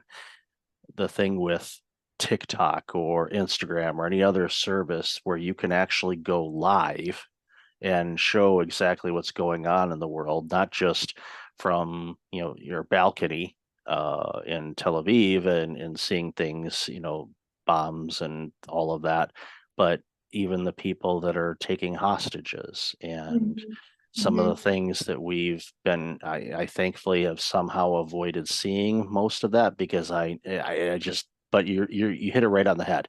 You launch Instagram, you want to see some cat videos or the memes of the cat driving, leaving work. One of my favorites was, can't find a parking spot at work, I'm going home, they have enough people. I just found that so hysterically funny, and just this white cat driving a car. Yeah. It's comical, and Yeah. we need that type of silly humor in these really heavy times. But Yeah. unfortunately, you launch it, it's kind of like a social media roulette. You're like, what am I going to get here? And it could be something, again, depending on who you follow, and it gets to the point where it's like, okay, do I unfollow everything? But you have to understand, the algorithms on these things, they will feed you content that you may have liked or looked at before. So even though you may not be following, let's say, a news agency, it's like, you've liked something from a similar organization before. Would you like to see this? And you're like, no, I don't want to see that right now. And Right. there's a lot of work that needs to be done around that from the social media standpoint.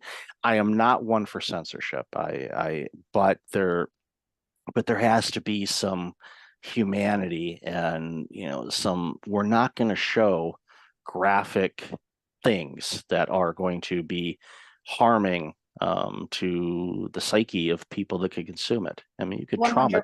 traumatize somebody. from that. That's what it is. It's vicarious traumatization, where we are being traumatized by seeing these visuals and hearing stories, especially when it's like, I'm considering almost like non-consensual when it happens in social media. And I realize it's my choice to open an app, but yeah, we can be traumatized. We are being traumatized by seeing this and hearing the sounds and the stories. And I'm not advocating for putting our heads in the sand either and not being informed, because I think it's really important to be educated and to understand the situations that are happening. Just from a political perspective, we are like all connected, a humanitarian perspective more than anything, but to do it in a way where like it's at a time where we choose, where we feel resourced to do it, where it's not, going to just like take you out of your day when it's just a lot. It's been very, to me, it's been very kind of all consuming this week. So trying to figure this, how to walk this line for myself.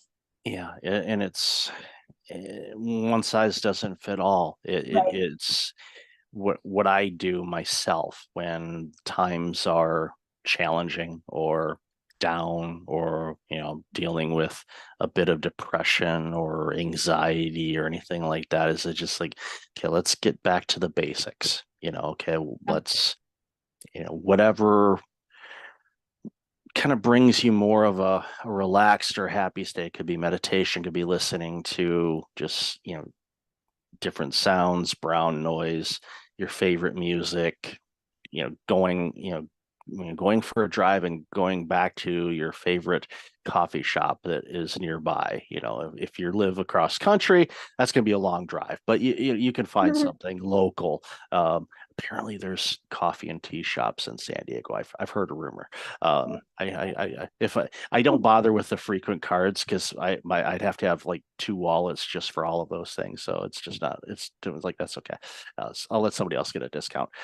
But whatever you do, and this goes obviously for you and everybody listening and watching, is just, figure out what those things are in life that you love doing, that kind of brings you into a singular space where you're not thinking about work. You're not thinking about what's going on, overseas or in your own backyard or whatever. Just, get to, find that whatever it is. And sometimes it could be a physical object that you touch to remind yourself, okay, it's going to be okay. I mean, right now we're in the midst of a storm, I forgot who said it. It was, I think Churchill, if you're going through hell, keep going. A lot of people have said that, don't stop, just keep going, through it, get through the storm and you'll be fine. In situations like what we're seeing right now, there's so many of us that feel powerless, but I think I want to flip the switch on that and saying, if you take care of yourself and you protect your energy and you protect your well-being and you get to a happy, loving state of yourself, making sure that you truly love yourself and you're taking care of yourself the best that you can, that emits an energy that people recognize, and hopefully they will pick up on it and they will do the same thing, so we can get to more of a harmonious state, because we are one planet.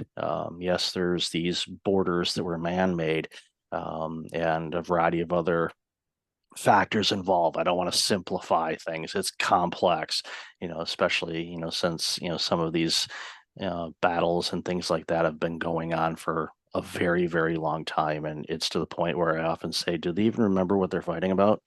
And it's, again, that's a simplification of the dynamics of everything that's going on over in Israel and Palestine, the Gaza Strip, and all of that. But it shouldn't require harming people. It should. Let's talk about it. Let's figure out, because come on, people shouldn't be dying about this, but they are. And it's tough. But again, going back to, what we talked about originally, these type of things, can cause prolonged stress, which prolonged stress turns into burnout. So you have to be really careful about Yeah. this. And I love what you said. Don't put your head in the sand, but you have to have some regulation and some boundaries around what you consume and how much you consume. I think back to my parents, my dad passed a few years ago, but they'd put on the news, 3 o'clock, 4 o'clock, and that thing would run until 7 o'clock. So they were constantly getting gaslit with all the negativity that's going on in the world. Didn't matter which flavor of the news they were watching. It's it's got, unfortunately, there's a lot of negative things that the news agencies highlight because that's what gets Makes ratings, people feel- unfortunately. Yeah. Yeah. Yeah. Fear. Yeah. It's a lot of fear. And I mean, rightly justified right now, but I wanted to just go back to something that you said about like finding those resourcing activities, meditation or being out in nature or taking a walk or talking to a friend. I think it's really important that we identify where these sources of safety are that really calm our systems, that help us come back to a sense of connection to ourselves, but also, I think most importantly, to other people. It's really important that we're checking in with each other, with our friends, our family, our loved ones, our colleagues, because everyone's experiencing this time in a different way, but it's pretty hard to not be affected by it.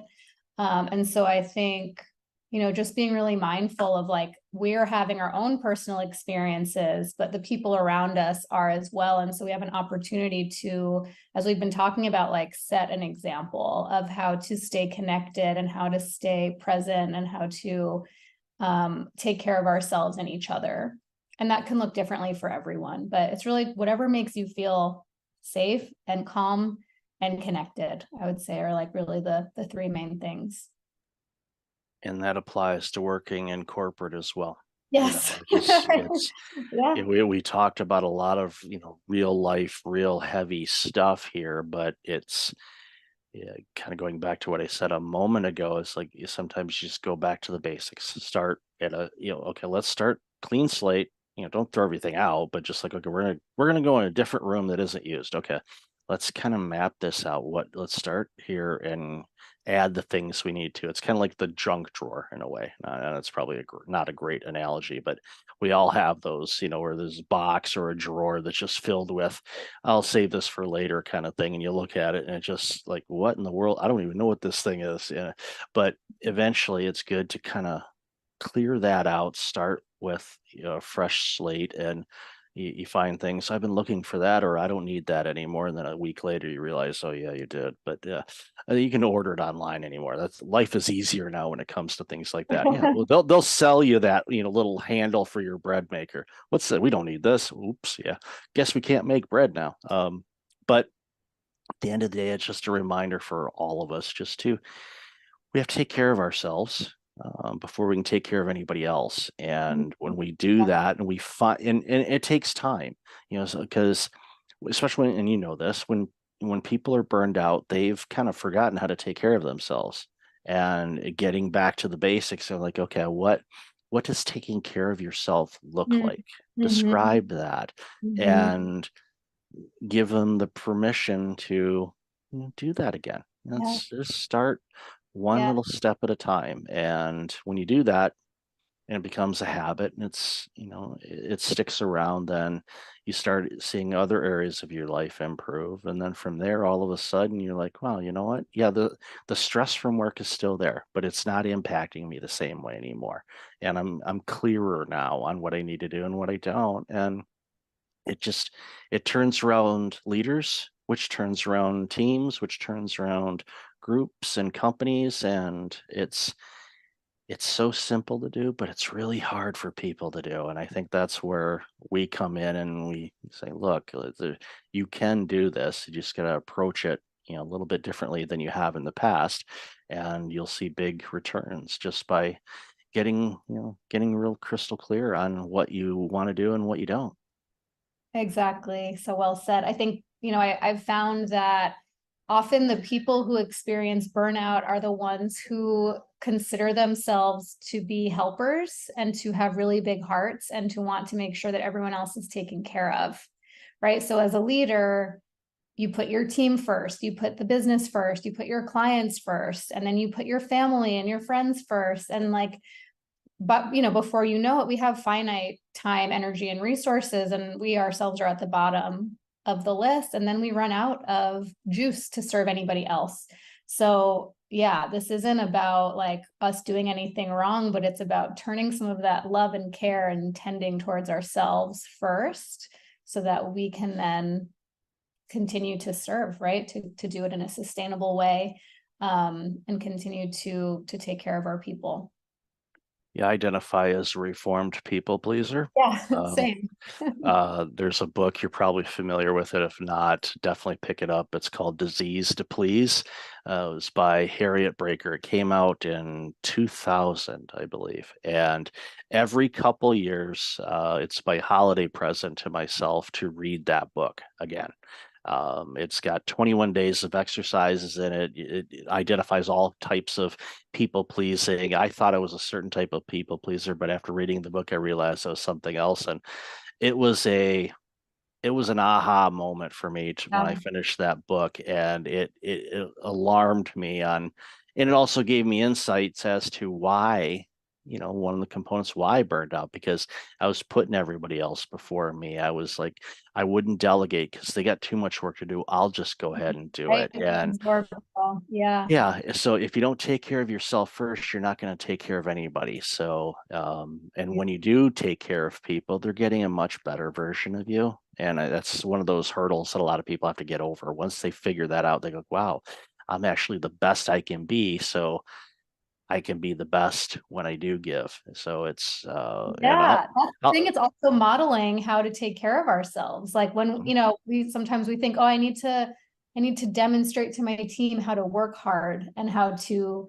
deliver results. And of course that's important, but there's one of the most impactful things that I saw an old manager of mine do, and this was probably 12 years into my career, and was the first time I saw a manager take all of her paid time off during the year.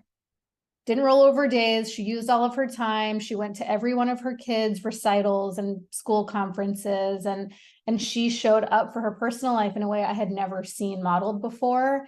And then it gave me permission to use my paid time off, and to recharge. That's why we have it. But I hadn't seen it before, because I had only had the example of managers who are like, oh, I work through my vacations and I only take 2 weekends off a year. And like, there was some badge of honor in that. And I had to see it modeled in my own leader to realize like, oh, wow, that empowers me to do the same. And when I do it, it empowers my team to do the same. And this is how we prevent burnout. So, yeah. Yeah, I had that badge of honor. Then it was turned into a badge of stents in my left anterior descending artery. So I don't want to do that again. No. That was not fun. No. But at the end of the day, it's important for us to take care of ourselves, because when we do that, we're actually taking care of others as well. So, Erica, I've loved this conversation. We could talk for hours, you know Yeah. that. But where can people find out more about you and all this amazing work you're doing? Yeah. Well, you can follow me on LinkedIn or Instagram once I go back on there. I am on LinkedIn regularly at Erica Ziegelman, or my website, ericaziegelman.com. I would love to connect with any listeners or viewers of the show. I offer one-on-one coaching and group coaching, and work with corporate teams on conscious leadership, burnout prevention, all of the topics we talked about. And yeah, it's been such a pleasure, and love, being able to share our experience and empower others with this knowledge. No, thank you. And I'll definitely have that information in the show notes. So, Erica, always good to talk with you. Thank you so much for your time today. Really appreciate it. Likewise. Thank you so much. Welcome back. I've got John Rossman on the line. John, how are you? Doing great, Michael. Nice to see you. Likewise. You've got a really creative and interesting career. So, for those that aren't aware of your background, why don't you share a little bit about you, and then we'll dive into this conversation. Yeah, so my John Rossman, and I'm an author. I've written 3 books and have a 4th one coming out early next year. But I'm really a problem solver. I'm a strategist, and I work with my clients on kind of solving the really hard problems in their business, like how do we compete? How do we create distinctive value propositions? I was an early Amazon executive and got to launch the marketplace business at Amazon. And that story has impacted me in so many ways. And that was really the basis of kind of my books and all the work that I get to do. Yeah, that was a pretty big deal, from just starting off and selling books and then all of a sudden the marketplace. Now everybody has those boxes in their houses because, well, they've ordered so much. And of course, we all know what happened during the pandemic as well, but it's been an organization that has done extremely well. So, what were those early days like? I just, because a lot of, Well, they weren't the successes that you were referencing. And I think that's what people forget. So I was at Amazon early 2002 through 2005, so 4 years. I got to launch the marketplace business. So that's the business, third party selling at Amazon.com. And that's almost 60% of all units shipped and sold today. When I was there, it was a very frugal, very scrappy, very doubted organization. We were always called Amazon.con and Amazon.toast in the press and everything. But the organization just always stuck to its principles and its perspective on how to reinvent core customer experiences and operations experiences, and how investing in the future was always kind of the mission of the organization. And so while it was much different than it is today, the principles on how we held each other accountable, how we made decisions, how we prioritize, those were the principles that led into the Amazon leadership principles. And that's kind of one of the stories that I captured in a book called The Amazon Way. Yeah, and it was, I remember those early days too, because I was in the IT industry at that point, and they're saying, "Will Amazon ever turn a profit?" And I remember those comments, and Bezos was on television, like, "Yeah, we've got this, we're doing this and doing this," and of course, you and the team in the backdrop are like, "Yeah, okay, let's be the best we can at all of this," and you laid the foundation and the infrastructure that helped create what it is now. Because if you guys didn't do that work back then, there would be no Amazon at this point, I would guess, because, well, there's only so much water you can take in the boat, and it's a situation where your team stuck through it, and those principal lessons, I'm guessing you've used those throughout your career and all the consulting you've done and the work that you're doing at your own organization. Yeah, I mean, that really is the playbook. So I left Amazon late 2005 and started working with my clients on innovation and digital transformation and operational improvement and strategy. And it was 5 years after I left Amazon that one of my clients at the Gates Foundation came to me with kind of the observation you were making, which is like, "Oh, you take the little anecdotes and strategies from Amazon and delicately insert them into our business." And he goes, "I think you ought to write a book about that." And I'd never thought about that before. And I listened, and I was like, "Oh, interesting." So I talked him into being my partner on these books. I still work with Greg, and it's been so much fun and so impactful. These principles and my story and my work, it's not about Amazon. It's about you and what you can learn from a company like Amazon to help both operate a better business for today, but also, create the path and the innovation to creating a durable business that is competitive in the future. One of the things people forget about all these stories of Amazon was that, even the marketplace business, that was the third attempt. In 2002, that was the third attempt at some type of third-party selling approach at Amazon. And there was all these naysayers, especially internal advisors and the board and leaders who are like, I don't think we're ever going to beat eBay at this game. And I just don't think this is the way for us to go. But Jeff was, he always said, be committed to your strategy, flexible on your tactics. And so he realized, like, hey, we have to keep innovating on this. And that fundamental lesson of understanding that true innovation always starts from a point of failure. You don't start with success. And then, most of our projects, though, we expect immediate success. And that's the way most well understood proposals and projects should work. Innovation is experimentation, and experimentation is based on, going from failure and iterating your way to success.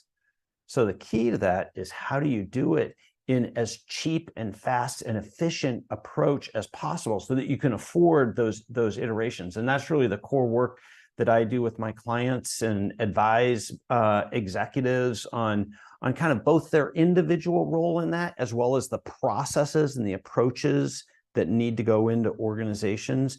And the thing I'm completely committed, I know this for a fact, which is mid-sized companies have more opportunity to innovate and compete than big companies. And everybody likes to have their excuse. Either it's the industry or the size of company. It's like, those are excuses.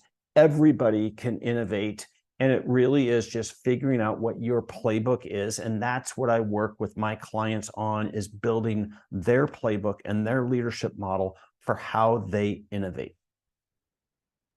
That's so important. And I'm glad you said that about the mid-sized companies, because all the big companies didn't used to be big companies.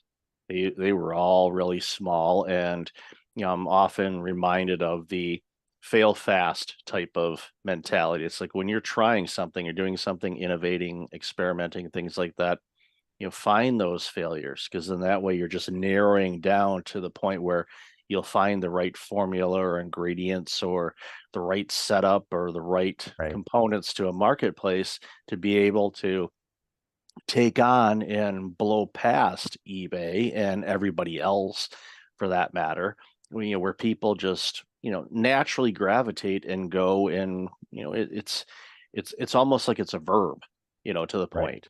And that's when you have an organization and you're becoming, from a noun to a verb, that says a lot. And again, I keep going back, and I'm a big infrastructure guy. I love foundation. I love it because if you get that right, then it allows you to be agile as you're trying different things and going down the road. And a thing that come to mind too is, it's a lot easier to change and adjust things when you're in motion than it is just sitting at a table going, well, what about this? What about this? It's like doing helps you discover, okay, well, that's not going to work. Okay, let's see what does. 3M with Post-it notes, that glue that they couldn't figure out what they were going to do with. Well, how many bazillion Post-it notes have they sold because of this glue that wasn't really sticking to anything?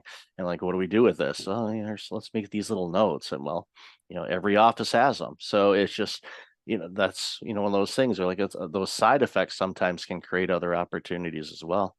Yeah. Where, everybody philosophically, they'll kind of agree with everything you just said, and it's true.